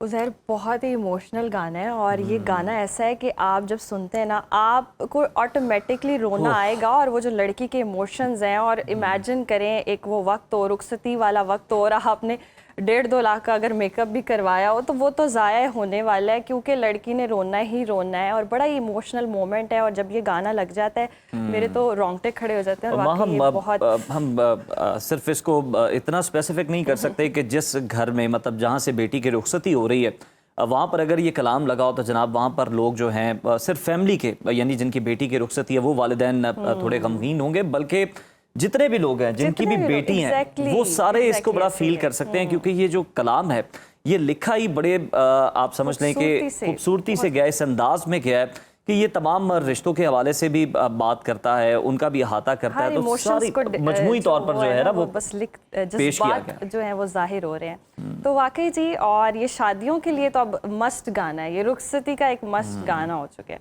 यहाँ वक्त ब्रेक का देखते रहे सुनो पाकिस्तान। Welcome back viewers. मौसम ने एक बार फिर करवट बदली है और पहले हम आपने बता चुके हैं कि जनाब मुख्तलिफ शहरों में दर्जा हरारत क्या रहेगा, मौसम की सूरत हाल क्या रहेगी, लेकिन गर्मी की तपिश अब बारिशों के नए स्पेल के बायस कम होती नजर आ रही है। महकमा मौसमियात और PTMA ने मुल्क भर के लिए अलर्ट जारी किया है, जिसके मुताबिक 30 मार्च तक बादलों का राज बरकरार रहेगा और कराची से लेकर खैबर तक और बलोचिस्तान के सहराओं से लेकर कश्मीर की वादियों तक तेज हवाओं और गरज चमक के साथ बारिश की पेशगोई की गई है। जी बिल्कुल, और ख़ास तौर पर जी कराची और हैदराबाद के बासियों के लिए 25 और 26 मार्च की तारीखें जो हैं वो अहम हैं, जब बादल खुलकर बरस सकते हैं और ये बारिशें जहां गर्मी की शिद्दत कम करेंगी वहीं किसानों और मुसाफिरों के लिए कुछ चैलेंजेस भी ला सकती हैं। और इस नए सिस्टम की शिद्दत और दुरानिए पर बात करने के लिए हमारे साथ मौजूद हैं डिप्टी डायरेक्टर महकमा मौसमियात इरफान विर्क। और लोगों को जानने में बहुत ज़्यादा इंटरेस्ट होता है, मौसम बहुत ज़्यादा रिलेट कर रहे होते हैं अपनी लाइफ रूटीन से, तो ऑन डिमांड जी हम जानना चाहेंगे इरफान विर्क साहब से कि मौसम कैसा रहेगा। सबसे पहले तो शुक्रिया आपके वक्त का। बताइएगा, जिस तरह से हम बात भी कर रहे हैं कि बारिशों का सिलसिला शुरू होने वाला है, कौन कौन से इलाकों में ये स्पेल होगा और क्या ये प्री मॉनसून की अलामात हैं? देखिए, ये तो एक स्प्रिंग में जो है एक मगरबी हवाओं का सिलसिला जो वो पाकिस्तान में दाखिल हुआ है। अब किस इलाकों में ये बरसेगा, ये बलूचिस्तान के इलाके हैं जिसमें कोयटा, योग, बारखान, किला सैफुल्ला, किला अब्दुल्ला, पशीन और इसी तरह जो है पसनी के इलाके हैं और नुकुंडी और ग्वादर, और यहाँ पर तो रात में बारिश भी हुई है और आज दोबारा से जो है ना वो एक बार फिर बारिश होगी। और ये 25 और 26 में जो है ना ये सिंध के इलाकों में भी हम एक्सपेक्ट कर रहे हैं कि कल आज रात लेट नाइट और कल मॉर्निंग में जो है ना ये सिंध के इलाकों में भी कुछ बारिश हो जाएगी, कराची समेत। और इसके अलावा फिर आपको एक दिन का ब्रेक मिलेगा 27 का, उसके बाद 28, 29 और 30 में जो है ना ये दोबारा से बारिश होगी, साउदर्न पार्ट्स में भी होगी बारिश। और उसमें जो है बलाई पार्ट्स जो होंगे जिसमें खैबर पख्तूनख्वा के इलाके, तीर भी होगा, स्वात, कोहस्तान, बटग्राम, पेशावर के इलाके होंगे, कोरम के इलाके हैं, वज़ीरिस्तान के इलाके होंगे। इसके अलावा जो है DI खान और इसके गिरदनवाह के इलाके, बखर वगैरह में भी जो है ना वो बारिश हम एक्सपेक्ट कर रहे हैं। जो पंजाब के इलाके होंगे, बलाई पंजाब के इलाके जिसमें लाहौर, गुजरांवाला, सियालकोट, नारोवाल, गुजरात, ये सारे इलाके होंगे। यहाँ पर भी बारिश होगी और इसमें लाइटनिंग जो होगी, इसमें थंडर होगा और इसमें बाज़ इलाकों में यालाबारी भी हो सकती है। तो हम यही कहते हैं कि ख़ास तौर पे जो गंदम की काश्त के या गंदम जहाँ पर काटी जाने वाली है या तैयार है फसल, उसमें अगर किसी जगह पे ख़ास तौर पे सिंध और साउथ पंजाब के जो इलाके हैं जहाँ पर पहले कटाई शुरू हो जाती है, वहाँ पर अगर किसी ने काटी है तो वो ओपन ना रखें। बिल्कुल, गंदम को ओपन ना रखें और यालाबारी हो रही है, मेरा ख्याल गाड़ियों को भी ओपन ना रखें, किसी न किसी शेड के नीचे ज़रूर खड़ा करें उन्हें। इरफान साहब, हालिया मौसमी सिस्टम जो है कितना ताकतवर है और इसका रुख कौन कौन से इलाकों की जानिब ज़्यादा है, और अगर हर सूबे में से बात करें तो कौन सा एक शहर होगा तमाम सूबों के अंदर कि जहाँ पर बहुत ज़्यादा बारिशें जो है वो बारिशें एक्सपेक्टेड हैं इस स्पेल के अंदर? देखिए, जो हैवी शावर्स हैं जहाँ पर मूसलाधार बारिश हो सकती है वो बलूचिस्तान के इलाके हैं, बारखान, योग के इलाके हैं, और इसके अलावा खुजार, लसबेला, ये इलाके हैं। और उसके अलावा जो आपका बलाई खैबर पख्तूनख्वा के इलाके होंगे जिसमें दीर, कोहस्तान के इलाके, बटग्राम के इलाके और जो मगरबी पट्टी होगी इसकी खैबर पख्तूनख्वा की, यहाँ पर हम एक्सपेक्ट कर रहे हैं कि यहाँ पर बाज़ इलाकों में मूसलाधार बारिश भी एक्सपेक्टेड है। इस दौरान गो के इस्लामाबाद, रावलपिंडी में भी दरमियानी सी बारिश हो जाएगी। सही। अच्छा इरफान साहब, अवाम ना थोड़ी कंफ्यूज है, डिसाइड नहीं कर पा रहे हैं। हमने गर्म कपड़े बांध कर रखे अलमारियों में, फिर थोड़ी सर्दी आ गए, फिर वो निकालने पड़े। अब समझ नहीं आ रही, कंफ्यूज है कि वेदर कैसा रहेगा, किस तरह की ड्रेसिंग करनी चाहिए, आगे आने वाले दिनों में किस तरह का मौसम है, ताकि हम फिर देख लें कि एक ही बार पैक करें, दोबारा ना फिर निकालने पड़े कपड़े। देखें, जो मैदानी इलाके हैं यहाँ पर अगर आप टेम्परेचर की बात करें ना, तो टेम्परेचर आज जो इस्लामाबाद का टेम्परेचर है कम से कम वो 11 डिग्री सेंटीग्रेड है। लाहौर का टेम्परेचर कम से कम 17 डिग्री सेंटीग्रेड है। आपको जो महसूस होती है ना कि जैसे कि मौसम बदल गया है, वो एक्चुअली ये है कि दिन में जो है ना वो धूप ना निकले तो बादल हो, तो उसकी वजह से टेम्परेचर जो दिन के है ना वो कम हो गए हैं। जैसा कि इस्लामाबाद में 29 पे चला गया, लाहौर में वो काफी राइज कर गया था, लेकिन अब वो 30 पे आ गया है। तो इस तरीके से आपको महसूस होता है जैसा कि ये सर्दी। लेकिन आपके मैदानी इलाकों में सर्दी की कैफियत नहीं रहेगी कि जैसे कि आपको जैकेटें निकालनी पड़ जाए या इस तरह की सूरत हाल हो जाए। अलगरज आपको जो है ना वो मोतदिल मौसम मिलेगा मैदानी इलाकों में। जो पहाड़ी इलाके होंगे यहाँ पर सर्द रहेगा। अच्छा इरफान साहब, कराची और सिंध के साहिली इलाकों की अगर हम बात कर लें तो बारिश की शिद्दत कितनी हो सकती है? क्या सिर्फ हल्की बूंदाबांदी होगी या फिर तेज बारिश भी हो सकती है? देखिए, ये जो है जो हमारे साउदर्न पार्ट्स हैं, यहाँ पर हम एक्सपेक्ट कर रहे हैं कि थोड़े टाइम के लिए बारिश होगी। बहुत ज्यादा ये सारा दिन बारिश नहीं होती रहेगी, थोड़े टाइम के लिए बारिश होगी। और इसमें जो है ना वो शावर हो सकता है। इसमें किसी एक आइसोलेटेड जगहों पे पूरे फैली हुई नहीं होगी, किसी एक आध जगह पे जो है ना वो शावर या थंडरस्टॉर्म जो है ना इस तरह की कैफियत हो सकती है इसमें। अच्छा इरफान साहब, ये भी बताएगा ये स्पेल कब तक जारी रहेगा, ये दौरानिया कब तक है? इसके बाद भी कोई स्पेल एक्सपेक्टेड है कि मज़ीद आगे बारिशें होंगी या सिलसिला थम जाएगा? देखिए, अभी जो ये वाला बारिश वाला सिलसिला है ये 30 तारीख तक जो है ना पाकिस्तान के मुख्तलिफ इलाकों में जारी रहेगा। कभी ये जो है वो डेट्स हमने अपनी प्रेस रिलीज में जो है ना वो लिखी हुई है। इसके अलावा जो है ये सेंट्रल पार्ट्स में कभी होगा एक दिन, और ये फिर बलाई पार्ट्स में होगा 28, 29 और 30 में जो है ना ज्यादातर जो है ना ये बलाई पार्ट्स में जो होगा उसमें जो है ना वो शिद्दत भी आएगी 28, 29 और 30 में इस सिस्टम के अंदर। और दूसरा ये मैं आपको ये भी बताता चलूं कि हमारी मोबाइल ऐप है PMD वेदर ऐप, उसमें हम नोटिफिकेशंस भी जारी करते हैं। तो कोई भी ऐसी सिचुएशन अगर आती है तो वो आप हमारी मोबाइल ऐप से भी जो है ना वो उसका मुस्तफीद हो सकते हैं। ये प्ले स्टोर पे अवेलेबल है, प्ले स्टोर से आप डाउनलोड कर सकते हैं। बिल्कुल ठीक है इरफान साहब, जिस तरह से अभी आप पहले सवाल के जवाब में बात कर रहे थे कि शावर्स हो सकते हैं, लेकिन और आपने कहा कि बड़े कम दुरानिये की बारिश होगी, लेकिन क्या ऐसा भी हो सकता है कि बहुत कम दुरानिये के अंदर बहुत ज़्यादा बारिश हो जाए, जो कि हम माजी में भी देख चुके हैं? देखिए, ऐसा जो है ना ये सिस्टम इतना ज़्यादा जो है ना वो लग नहीं रहा।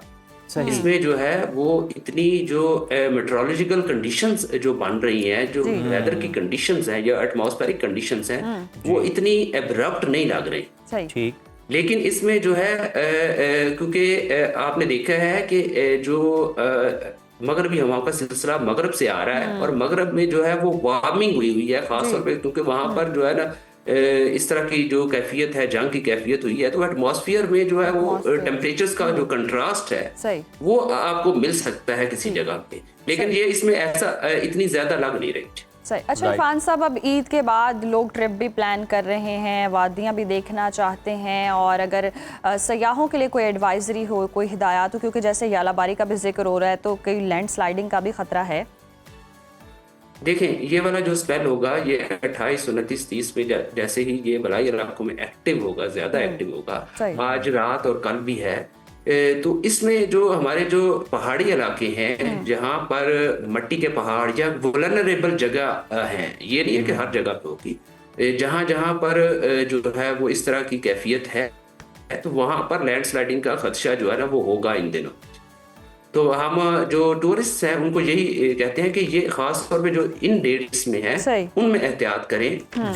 हमारी जो वेबसाइट है और हमारी जो मोबाइल ऐप सही। है उसको भी फॉलो करें। सही, वेबसाइट भी अवेलेबल है, उसको भी फॉलो करें। बहुत शुक्रिया इरफान साहब आपके वक्त का, और जिस तरह से हम सीख रहे हैं और एडवाइजरी भी जारी की गई है, सयाहों को थोड़ा एहतियात भी करनी चाहिए इन 2-3 दिनों में। और ये जो स्पेल है जब ये गुजर जाए तो जनाब फिर आप जहाँ मर्जी का रुख कर सकते हैं। अभी बात कर लेते हैं कुछ सोने के हवाले से। सोने से मुराद गोल्ड की बात हो रही है, और सोने की कीमतें हमेशा से एक ऐसा मौजू रही हैं जो हर घराने की मईशत पर असरअंदाज होती हैं, लेकिन गुज़श्ता 24 घंटों में जो हुआ है उसने सबको ही हैरान कर दिया। ऐसे ही है। मकामी सराफा बाजार में सोने की फी तुला कीमत में 43,600 रुपए की बड़ी कमी रिकॉर्ड की गई है, और ये सोने के नर्ख में पाकिस्तान की तारीख की सबसे बड़ी कमी भी है।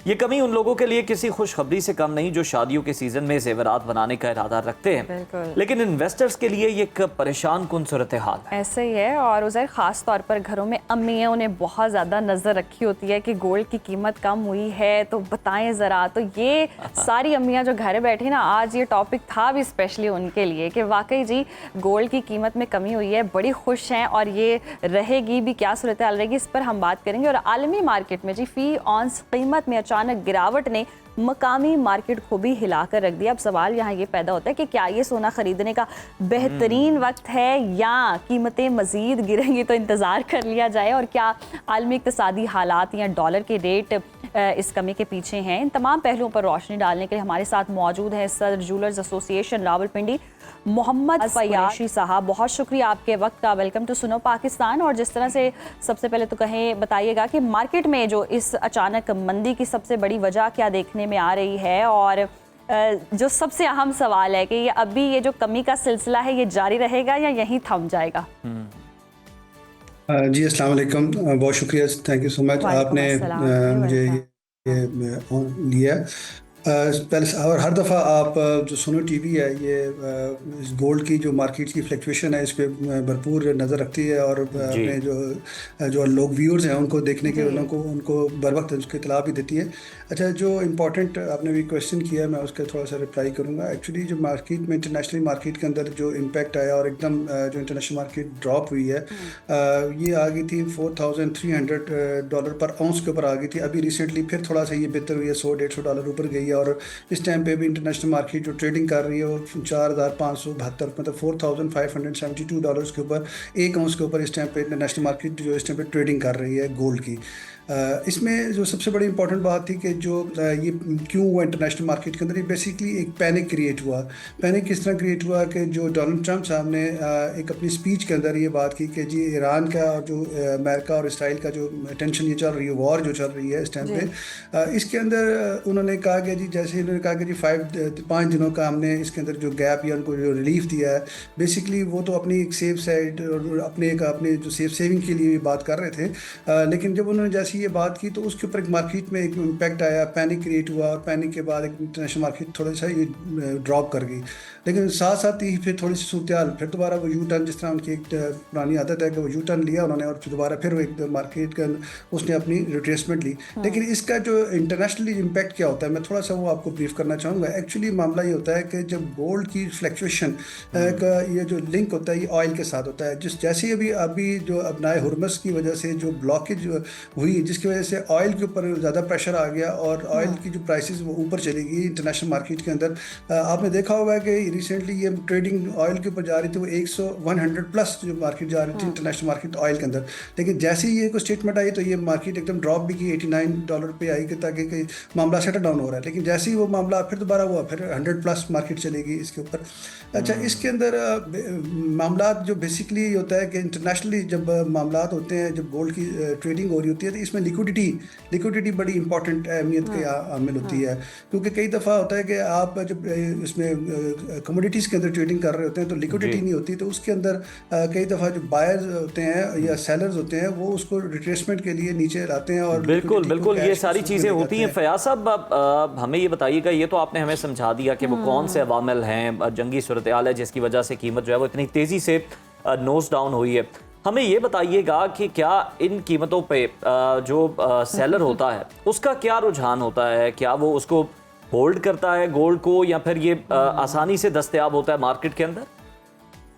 अच्छा, इसमें मैं आपको थोड़ा सा एक बात ये कहूँगा कि आपके जो लिसनर हैं उनको एक बात कहना चाहूँगा कि देखें, जो गोल्ड की ट्रेडिंग, देखें दो चीज़ें हैं। एक आप जो ऑर्नामेंट्स परचेज करते हैं और एक गोल्ड की ट्रेडिंग करते हैं, जिसमें गोल्ड की ट्रेडिंग के अंदर लोग जो सेविंग करते हैं, जिसको लोग हम कहते हैं कि ये सेव इन्वेस्टमेंट्स है, तो उसके अंदर जो वो लोग इन्वेस्टमेंट करें जो सेविंग के सूरत में, जिनकी अपने पास रिजर्व के अंदर सेविंग अपनी पड़ी हैं। लोग क्या करते हैं, घर बेचते हैं, प्रॉपर्टी बेचने के बाद या गाड़ी बेचने के बाद, पकड़ दकड़ करने के बाद ये गोल्ड या सिल्वर परचेज कर लेते हैं। अच्छा, उसमें होता ही है कि जब ज़रा से भी गोल्ड फ्लक्चुएट करता है, ड्रॉप करता है, तो पैनिक क्रिएट हो जाती है और वो मार्केट में सेल करने के लिए इधर भागते हैं, दौड़ते हैं।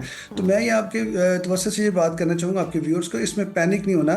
और सबसे इंपॉर्टेंट बात है कि वो बंदे इन्वेस्टमेंट करें ट्रेडिंग के अंदर, जो ट्रेडिंग की बात मैं कर रहा हूँ उसके अंदर वो बंदे इन्वेस्टमेंट करें जिनकी बाइंग कैपेसिटी या जिनकी होल्डिंग कैपेसिटी हो, वो होल्ड कर सकें। और उसमें क्या है कि अगर वो ड्रॉप भी करता है, अगर आपने 10 तोले लिया है, नीचे ड्रॉप किया, मजीद 10 तोले ले लें और मजीद ड्रॉप करते 10 तोले ले लें। जब ये थोड़ा सा फ्लक्चुएट करके ऊपर आएगा तो आपकी जो प्राइस है वो मैच करके आप उसके अंदर निकल जाते हैं, जिसको हम हैचिंग भी कहते हैं इसके अंदर। तो ये इस तरह की जो सूरत-ए-हाल है कि वो उसके मुताबिक से चलना चाहिए। अब दूसरी बात यह है कि जो ऑर्नामेंट्स की जो हवाले से आप बात कर रहे हैं, ऑर्नामेंट्स के अंदर मामला यह है कि जो इसकी गोल्ड की प्राइस ज़्यादा होने की वजह से इस पे इंडस्ट्री के ऊपर बहुत बैड इम्पैक्ट आया। इंडस्ट्री बैठ गई। इंडस्ट्री के अंदर ये हुआ कि लोग जो से गोल्ड की ज्वेलरी के साथ साथ सिल्वर की ज्वेलरी पे चले गए, आर्टिफिशियल ज्वेलरी पे चले गए। और इसी तरीके से जो गोल्ड की जो वेट वाइज मसा को 10 तोले की ज्वेलरी बनाता था वो 2 तोले में, 4 तोले, 5 तोले पे आ गया। उस पर बड़ा इफेक्ट पड़ा। अब जो बात कर रही थी कि जी किसी वक्तों में हमारी वालदा, दादी, नानी वगैरह ये सेविंग करके ये शादियों के लिए जेवरात के लिए रखती थी। अच्छा, उस टाइम पे क्या होता था कि देखें उस टाइम पे आपके पास दीगर जो इकॉनमी के लिहाज से देखा जाए तो आपके पास माशी लिहाज से प्रॉब्लम क्या नहीं थी कि उस टाइम पे आपके जो अखराजात थे। अच्छा, उसके बाद आपके जो बच्चों की बिल्कुल फयाज साहब, सिचुएशन तो बदल गया उस दौर को अगर यहाँ से कंपैरिजन करें तो वाकई वो जो हमारी जो क्या कहें प्रायोरिटीज़ थी वो बदल रही हैं। और अब के लिहाज से आप बताइएगा क्या ये मुनासिब वक्त है बाय कर लें, जिन्होंने घरों में अम्मियाँ हैं अपने बच्चियों के जेवरात बनाने हैं, या लड़कियां हैं जो चाहती हैं कि वो अपना कोई सरमाया थोड़ा बहुत जोड़ लें, उनके लिए खास तौर पर बताएं, क्योंकि हम ये ट्रेडिंग वगैरह तो नहीं आम लड़कियां घरों में बैठी समझ सकेंगी। उन्होंने तो यही है कि मेरे पास जी गोल्ड हो और कुछ चीज़ जैसे ऑन करते हैं, तो उनके लिए राइट टाइम है टू बाय गोल्ड। देखिए, मैं आपको एक बात बताऊं कि मैंने अपनी हिस्ट्री के अंदर मुझे अप्रॉक्सीमेटली को 35 ईयर्स अबव हो गए इस फील्ड के अंदर। इसके अंदर मैंने कभी भी गोल्ड को नीचे नहीं जाते देखा। आर्जी तौर पे थोड़ी सी आया, नीचे आया भी, लेकिन ऊपर जाते हुए देखा इसको। मेरी नज़र के मुताबिक से जिन्होंने तो अपने यूटिलाइजेशन अपनी रोज़मर्रा के यूज़ के अंदर इस्तेमाल करना है, तो शादी में या इस तरह अपने किसी फैशन के अंदर या इस तरह की चीज़ों में पार्टी वेयर्स के हवाले से, तो उनको तो इस चीज़ को कंसिडर नहीं करना चाहिए, उनको तो बाय करना चाहिए। इसलिए एक्चुअली कि जब उन्होंने साल बाद 2 साल बाद उसको कंपैरिजन देखना है तो गोल्ड ने ऊपर ही जाना है, उससे नीचे नहीं आना। क्योंकि गोल्ड के अंदर जो इन्वेस्टमेंट है वर्ल्ड, खाली पाकिस्तान के अंदर नहीं, देखें ये एशिया की बात नहीं, ये वर्ल्ड दुनिया की बात है। जो सेंट्रल बैंक्स जो है वो गोल्ड बाइंग करते हैं।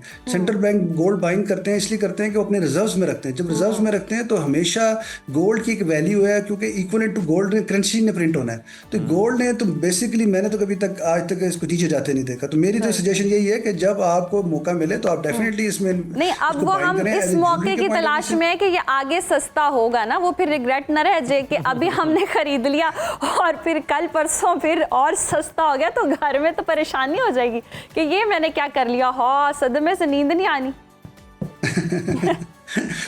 नहीं, आप बात ठीक कह रही हैं, लेकिन एक्चुअली मैंने पहले आपको जैसे बताया ना कि वक्ती तौर पे तो ये पैनिक हो सकता है, लेकिन जब लॉन्ग टर्म आप जाके देखते हैं ना इसको तो फिर ये नीचे नहीं आता। हाँ, ये क्योंकि इसने जब किसी ने शादी के लिए लेना है, परचेज करना है, तो डेफिनेटली उसको यूज़ होना है, उसको इस्तेमाल करना है साल बाद 2 साल बाद, जब उसको कोई ज़रूरत होनी है उसके लिए गोल्ड ने इस्तेमाल हमेशा। देखें, हम कहते हैं कोविड के अंदर गोल्ड ने जो इंडस्ट्री थी इसने सपोर्ट किया इकॉनमी को, मुल्क को, कि उस टाइम पे सारा बैंक हर चीज़ बंद हो गई थी, तो जो इस इंडस्ट्री ने सपोर्ट किया, लोगों के पास जो रिजर्व थे उन्होंने बेच के अपने उस टाइम के मामलात को यूटिलाइज़ किया, ज़रूरत ज़िंदगी को पूरा किया।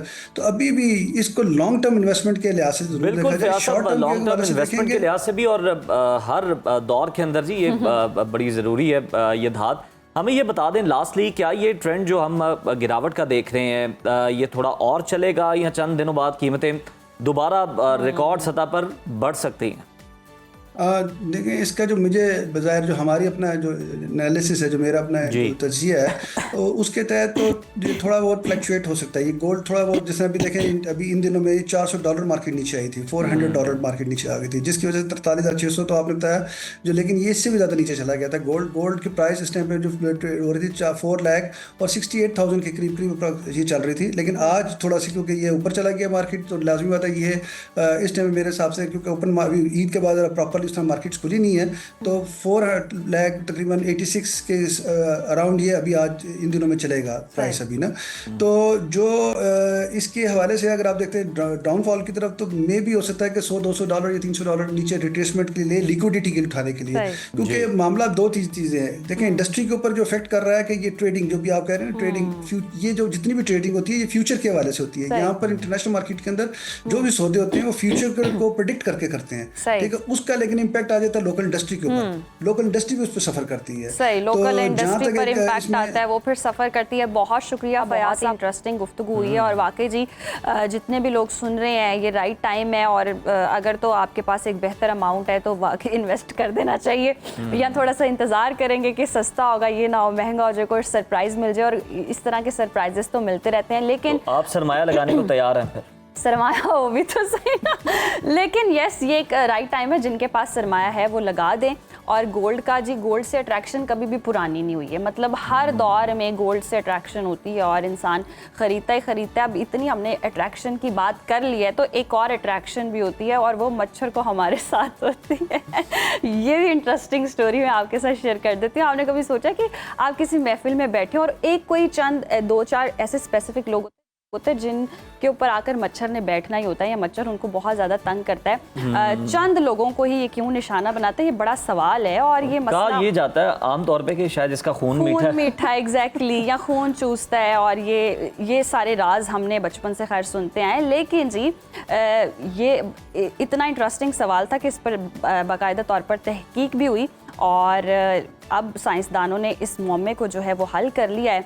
जॉर्जिया टेक और MIT की एक मुश्तरका तहकीक में इंफ्रारेड कैमरों और 3D तस्वीर की मदद से मच्छरों की खुफिया कोशिशों को बेनकाब किया गया है, और मालूम हुआ है कि जो नन्हे शिकारी हैं ये सिर्फ आपको काट के आपका खून नहीं चूस रहे, बल्कि आपकी सांसों से जो निकलने वाली वो कार्बन डाइऑक्साइड होती है उसको ये सूंघते भी हैं, और फिर आपके जो आपने कलर पहना होता है, जो आपका लिबास होता है, आपके कपड़े होते हैं, उन रंगों से भी इनको अट्रैक्शन होती है, और ये फिर मच्छर जो है वो आपकी तरफ अट्रैक्ट। मच्छर भी कहते होंगे कि मेरे तौर तरीके पता करने के लिए आपने मेरी प्राइवेसी ब्रीच की।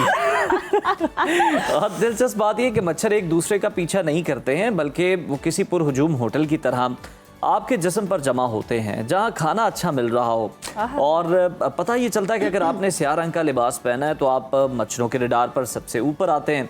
मच्छर सबसे ज्यादा इंसान के सर और कंधों को निशाना बनाते हैं, कानों के सामने भी करते हैं। हाँ, लेकिन एक हल भी सामने आया है। अगर आप सुरमई या हल्के रंग पहने तो मच्छर आपसे दूर रहेंगे, और अगर आप भी मच्छरों के काटने से महफूज रहना चाहते हैं तो जनाब रंगों का इंतखाब करते हुए जरा थोड़ा सा सोच समझ लिया करें, क्योंकि ये जो खूनी हमला है, और फिर आप देखें डेंगू है और बड़े बड़े खतरनाक मच्छर है। कहना चाह रहे हैं कि मच्छर जो है वो रहेंगे आपसे दूर अगर आपने कुछ पहना हो ऐसा कोई कलर। और ये देखें आप, मतलब मच्छरों के अकॉर्डिंग ड्रेसिंग करें, मच्छरों को इम्प्रेस नहीं करना।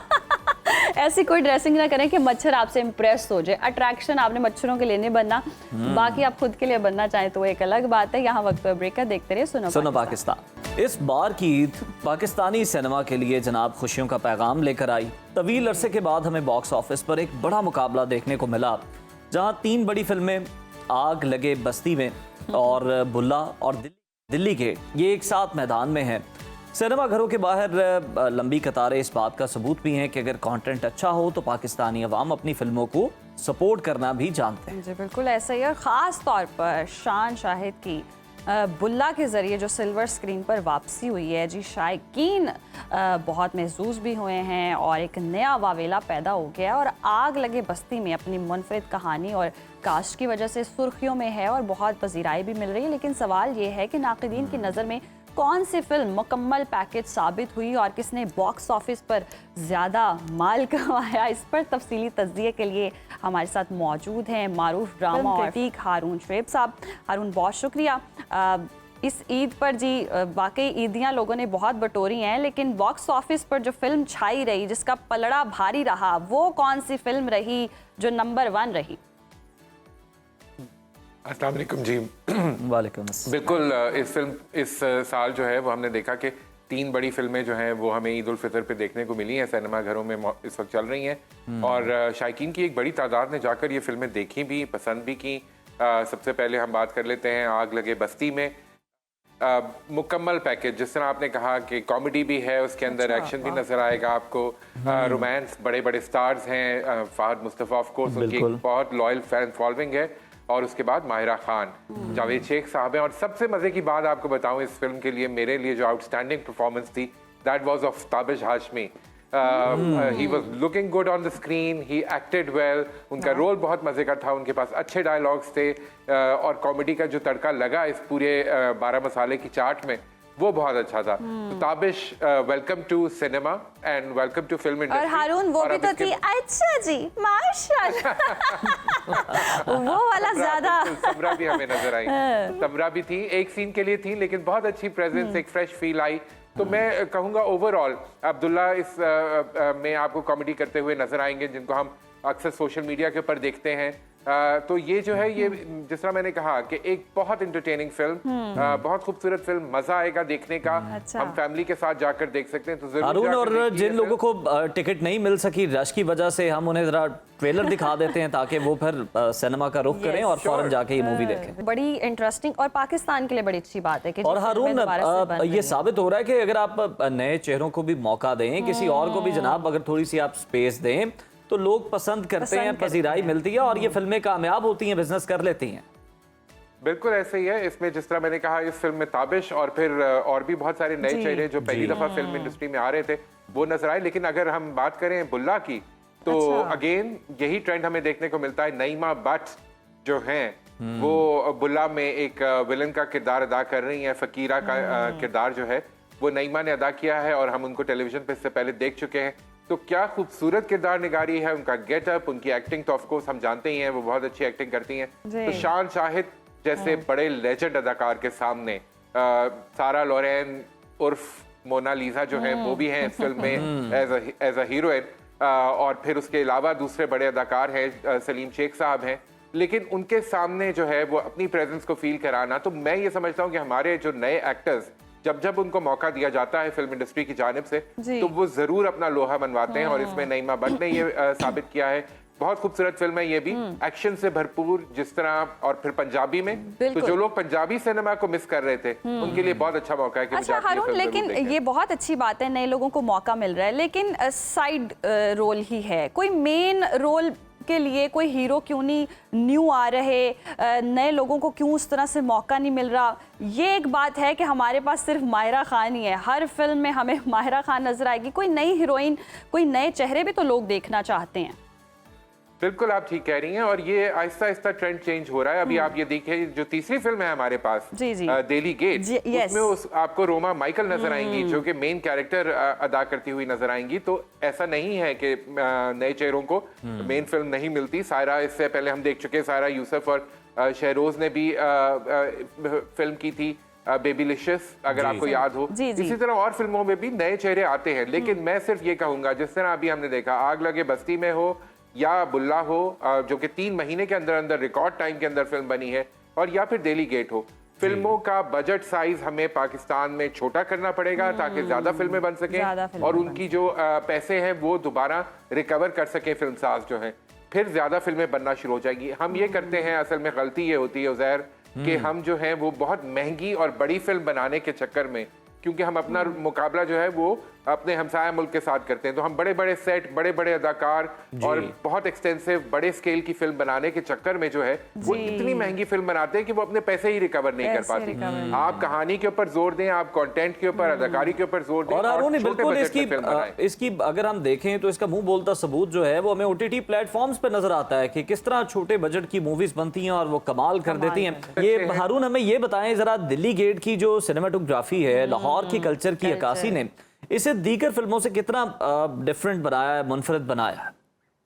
देखिए जी, ऑफ कोर्स लाहौरियों के लिए जो है वो दिल्ली गेट जो है वो बिल्कुल हम सब जानते हैं बहुत इंपॉर्टेंट लैंडमार्क है, और कहानी के अंदर इस तरह वोवन है कि दोनों जो किरदार हैं मेन सेंट्रल वो मिलते ही दिल्ली गेट पे हैं, और फिर जिस तरह वो कहानी आगे चलती है तो दिल्ली गेट जो है वो साथ साथ चलता है, तो बड़े मजे का उसके अंदर लाहौर का आपको एक अंदरून लाहौर का एक टेस्ट मिलता है। तो दिल्ली गेट बिल्कुल लाहौर का बैकड्रॉप और एक फुल एक्शन से भरपूर वेरी सस्पेंस ओरिएंटेड फिल्म।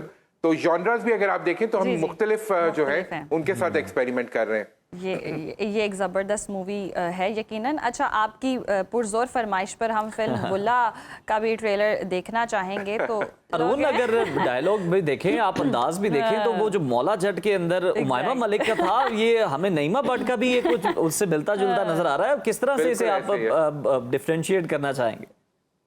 नहीं, बिल्कुल जो है वो मुझे लगता है कि नईमा के जो कैरेक्टर है उसके अंदर जो गेटअप है उनका और जो डायलॉग्स है, और मुझे नहीं पता था कि नईमा पंजाबी इतनी अच्छी बोल सकती हैं, इतनी अच्छी अदा कर पाएंगी। तो उन्होंने बहुत अच्छी पंजाबी बोली, बड़ी अंग्रेजी मीडियम एक्ट्रेस है मेरे पास। तो वो जब पंजाबी आपने बड़ा अच्छा देखा होगा कि वहाँ पर इनका जो अंग्रेजी एक्सेंट था उस पर बहुत ज्यादा ट्रेंड्स बनते थे। बिल्कुल। तो अब उनके पंजाबी डायलॉग्स भी जो है वो भी इसी तरह ट्रेंड बनेंगे। नासिर अदीब साहब की लिखी हुई फिल्म है। मुझे कहानी से थोड़ा सा जरा डिसअपॉइंटमेंट है, मेरे ख्याल में नए राइटर्स को आना चाहिए इसी जॉनर के अंदर। सोशल मीडिया पे भी बहुत ज्यादा लोगों को हुआ है कि वो जो तवक्कुआत उनकी थी उस पे ये फिल्म पूरा नहीं उतरी है। जी बिल्कुल। कहानी के हवाले से अगर बात करें तो बिल्कुल ऐसा ही है, लेकिन बाकी production value, music, acting, scale, direction, माशाल्लाह बहुत अच्छी फिल्म है ये भी। तो जरूर ये जो पंजाबी फिल्म के शायकीन है वो जरूर जाएं ये देखें। हारून, अगर हम देखें तो ये जो तीनों फिल्में हैं शायकीन की तवक्कुआत पर जहाँ पूरा उतरने की बात हो रही है, तो मैं बताएं कि सबसे ज्यादा जो आवाम है वो किस सिनेमा में किस मूवी को देखने के लिए उतरी है और किस मूवी ने सबसे ज्यादा बिजनेस किया? ऑफ कोर्स जी, ये मैं जब खुद भी फिल्में देखने गया, तीनों मैंने फिल्में देखी, तो मैंने ये नोट किया कि सबसे ज्यादा स्क्रीन्स जो हैं इस वक्त मिली हुई हैं और जो बेस्ट टाइम्स हैं वो मिले हुए हैं आग लगे बस्ती में। और ये एक बड़ा अच्छा इंडिकेशन होता है जिससे आपको पता चलता है कि कौन सी फिल्म जो है वो सबसे अच्छा बिजनेस कर रही है। तो हॉल फुल था ईद के दूसरे दिन भी, तीसरे दिन मैंने जब दूसरी फिल्म देखी बुल्ला, तो उधर भी जो है मुझे हॉल फुल नजर आया। लेकिन यह है कि आग लगे बस्ती में के शोज ज्यादा हैं, उनके प्राइम टाइम के ऊपर वो शोज चल रहे हैं। शहर के 3-4 सिनेमास को तो मैं चेक कर चुका हूँ, तो उससे जाहिर होता है कि वो फिल्म ज्यादा पैसे कमाएगी। मुझे लगता है बजट के लिहाज से भी ये आग लगे बस्ती में थोड़ी कम बजट की फिल्म है। बिल्कुल हारून, ऐसा ही है। और जिस तरह से मार्केट किया जाता है या फिल्म की प्रमोशन की जाती है उस पर भी बहुत डिपेंड कर रहा होता है कि कितनी व्यूवरशिप होगी, कितने लोग आएंगे उसको देखेंगे। और फिर माहिरा खान है, बड़े बड़े स्टार्स हैं, तो दैट इज ऑब्वियस। बहुत शुक्रिया हारून आपके वक्त का। और यस, पाकिस्तान में फिल्में पाकिस्तानियों को कोई ना कोई एंटरटेनमेंट चाहिए, बाहर निकलने का मौका चाहिए, और सिनेमा की वो रौनकें नहीं रही थी, हम देख भी रहे थे। और ये फिल्में आई हैं तो आवाम के लिए थोड़ी एंटरटेनमेंट हुई, आवाम ने सिनेमा का रुख किया है, तो चाहे कुछ भी लगा दें, यस आवाम देखने तो जाएगी। लेकिन ये भी एक बात है कि तीनों फिल्मों में एक्टिंग बहुत जबरदस्त हुई है। बाकी स्टोरी से इख्तलाफ हो सकता है, प्रोडक्शन बहुत अच्छी हुई है, हर तरह से पाकिस्तान जो है वो इस तरफ आ रहा है, तो बहुत अच्छी बात है, सराहा जाना चाहिए। बाकी म्यूजिक का भी बहुत अच्छा तड़का था, बिल्कुल अच्छा तड़का था। और बिल्कुल हमें कम बजट पे ही जाना चाहिए। ये ना हो कि हम बड़े बजट की जनाब फिल्में बनाना जो है वो शुरू कर दें और फिर सर पकड़ के बैठ जाएं, और सिर्फ सर ना पकड़ें बल्कि प्रोडक्शन हाउस ही बैठ जाए कि इतना बोझ ही ना आप उठा पाएं, बड़ी बड़ी महंगी कास्ट आप खरीदें। और उसके अलावा जो बात वहाँ हम पहले भी कर रहे थे कि जो नए लोग हैं, जो टैलेंटेड लोग हैं, उनको भी जरा सामने और हमें अब ब्रेक का मौका मिला। और ब्रेक के बाद जी बहुत ही इंटरेस्टिंग गेस्ट हमारे साथ होंगी, आपकी फेवरेट, हमारी फेवरेट मिसेस खान, और रिश्तों पर बात होगी, तो स्टे विद अस। जनाब, रिश्तों की कहानी कभी कभी बहुत ही पेचीदा हो जाती है, लेकिन जिंदगी का हुस्न भी इसी में है अगर आप दोबारा संभलना सीख जाएं। मारूफ अदाकारा फिजा अली ने ईद उल फितर के मौके पर अपनी जिंदगी के एक नए सफर का आगाज किया है, और अब वो 41 बरस की उम्र में तीसरी बार रिश्ता अज़दवाज में बंद कर ये पैगाम दिया है कि जनाब, खुश रहने का हक हर इंसान। जी बिल्कुल ऐसे ही है। और हमारे मुआशरे में तलाक याफ्ता ख़वातीन या बेवाओं की जो दूसरी शादी होती है उसको बहुत जी उस पर एतराज़ किया जाता है और एक बड़ा चैलेंज भी समझा जाता है। और इस खबर के आते ही सोशल मीडिया पर बहस छिड़ गई, कोई इसे फ़िज़ा की जी हिम्मत करार दे रहा है, तो कोई जी रिवायती तनकीद कर रहा है। इसी नफसियाती और माशरती पहलू पर बात करने के लिए हमारे साथ मौजूद हैं रिलेशनशिप कोच मिसेस खान साहिबा। वेलकम टू सुनो पाकिस्तान, आपके वक्त का। मिसेस खान, फ़िज़ा अली हम देख रहे हैं कि वो मिसेस एजाज खान बन गई हैं, तो फ़िज़ा का ये फ़ैसला बहुत से लोगों के लिए हैरान कुन भी है।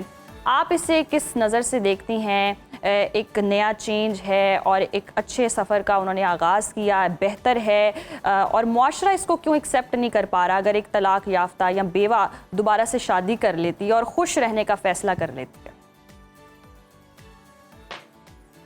अस्सलाम वालेकुम, बड़ा अच्छा सवाल किया और सबको मेरी तरफ से बहुत बहुत ईद मुबारक।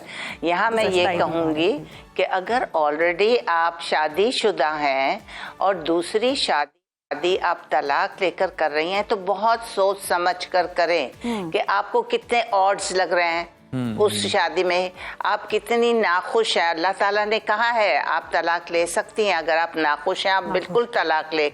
लेकिन मेरा ये है कि अगर आप जितनी कोशिश करें आप उस आदमी को हैंडल करें, उस आदमी के साथ निभाह करें, क्योंकि आपकी औलाद होती है सबसे, अब आपकी सबसे अव्वलीन जो तरजीह होती है आपके आने वाले बच्चे होते हैं। उनकी आगे ज़िंदगी आपको संवारनी है, उनको आगे लेकर चलना है, उनको आगे इंसान का बच्चा बनाना है, उनको आगे कारामद शहरी बनाना है, उनको आपने पढ़ाना है, निखारना है, एक ज़िंदगी और एक माशरे का अच्छा बच्चा बनाना है। अब आपका ये नहीं कि आपका इश्क कैसे चल रहा है, आप कैसे चल रही हैं, अब आपकी प्रायोरिटीज डिफरेंट है। आपको उन बच्चों को खिलाना है, पिलाना है, स्कूल लेकर जाना है, उनके लिए हर चीज़ अपनी कुर्बान करनी है। यहाँ तक कि अगर आपके शौहर में कोई अल्लाह ना करे, खुदा ना खास्ता कोई बुराई है, उसकी आप कोशिश करें उसको कि आप उसकी कोशिश करें कि उसकी बुराई भी ठीक हो और बच्चों को के टाइम जो अब आपका है इन्वेस्ट होगा आपके बच्चों पर, या तो आप बच्चे ही ना पैदा करें। मिसेस खान, ये तो एक राइट बात है कि अगर आप शादीशुदा हैं, आप तलाक लेकर दूसरी शादी की तरफ जा रही हैं तो बिल्कुल इस पर तो सोचने की ज़रूरत है। लेकिन जो ऑलरेडी तलाक याफ्ता एक औरत हो या बेवा हो, उसके लिए दोबारा शादी कर लेना, तीसरी चौथी वट मतलब जितनी भी वो शादी करे, वो राइट हम उस पर बात करना चाह रहे हैं कि शादी ने जी आप दूसरी शादी कर सकती हैं। आप सोच समझ के करेंगी, क्योंकि आपने पहले भी क्या आपके पास ऑड्स थे, क्या आपको मुश्किलें थी, अब आप सोच समझ के करेंगी। आप उस आदमी को पढ़ के करेंगी, उस आदमी से जाहिर है आपके ताल्लुकात होंगे, आप बातचीत करती होंगी जो आपको इस्लाम इजाज़त देता है कि आप अपना शौहर जब देखेंगी तो आप उससे ज़रूर बातचीत करें, आप उसको ज़रूर जानें और पहचानें। आप फिर अच्छी तरह सोच विचार करके उससे शादी करेंगी। लेकिन अगर आपको खामखा के इश्क हो रहे हैं, खामखा के ये आपके अंदर पता नहीं क्या है कि आप दूसरा नहीं तीसरा भी कर रही हैं, फिर ऐसे चौथा भी कर लेंगी कि अब तुम्हारे साथ ये मैं I can not get along with you, sorry कि आप में ये खामी है, आप मुझे पैसे कम दे रहे हैं। बिल्कुल आप दुरुस्त फरमा रही हैं, लेकिन 40 साल जी लालच होती है। लेकिन 40 साल से जायद उम्र की अगर हम बात करें हैं, इश्क वाले फैक्टर को निकाल भी दें, ऑब्वियसली इंसान तन्हा नहीं रह सकता, लाइफ गोज ऑन, और जज्बाती ज़रूरत भी ये आप समझती हैं होती है। जाहिर सी बात है एक सिंगल मदर कब तक वो चीज़ें कर सकती है। बिल्कुल बिल्कुल 40 साल कोई उम्र ज्यादा नहीं होती। आजकल औरतें 50-55 साल, देखें जब बच्चे चले जाते हैं, कोई अमेरिका, कोई कनाडा और कोई ऑस्ट्रेलिया, ऐसी सर्द मुल्कों में औरतों को घुटनों में तकलीफ है, उनके घर बाहर इधर हैं, उनके फर्निश्ड हाउस है, बच्चे पढ़ने चले जाते हैं, उधर ही सेटल हो जाते हैं। माँ बेचारी अगर अकेली होगी तो क्या करेगी, बच्चे भी कह देंगे अम्मा अगर अच्छा कोई आदमी है हो आप उसको घर में रख लें, लेकिन वो खर्चा वर्चा आपका उठाए, आप ज़रूर शादी कर लें। मेरे पास अब ऐसे केसेस आ रहे हैं कि 50-55 साल की भी औरत हो तो बच्चे कह देते हैं, और ये कोई बुराई नहीं है। देखो एक इंसान अकेला नहीं रह सकता। मिसेस खान, बिल्कुल एक ज़रूरत भी है, और अगर हम देखें तो जो खवातीन की दूसरी या तीसरी शादी को आज भी तनकीद का निशाना बनाया जाता है सोशल मीडिया के ऊपर, लेकिन हम देख रहे हैं कि बड़ा अच्छा एक ट्रेंड भी चेंज हुआ है कि अगर वो बच्चे हैं उस खातून के तो वो भी सपोर्ट करते हैं, वो भी इस चीज़ को समझ रहे हैं कि जनाब ज़रूरियात हैं और बिल्कुल शादी होनी चाहिए। बिल्कुल बिल्कुल, देखे चाहे माँ हो चाहे बाप हो, अगर बच्चे बाहर हों तो बिल्कुल मैं कहती हूँ आंख बंद करके आप दूसरी शादी के लिए हंट करें।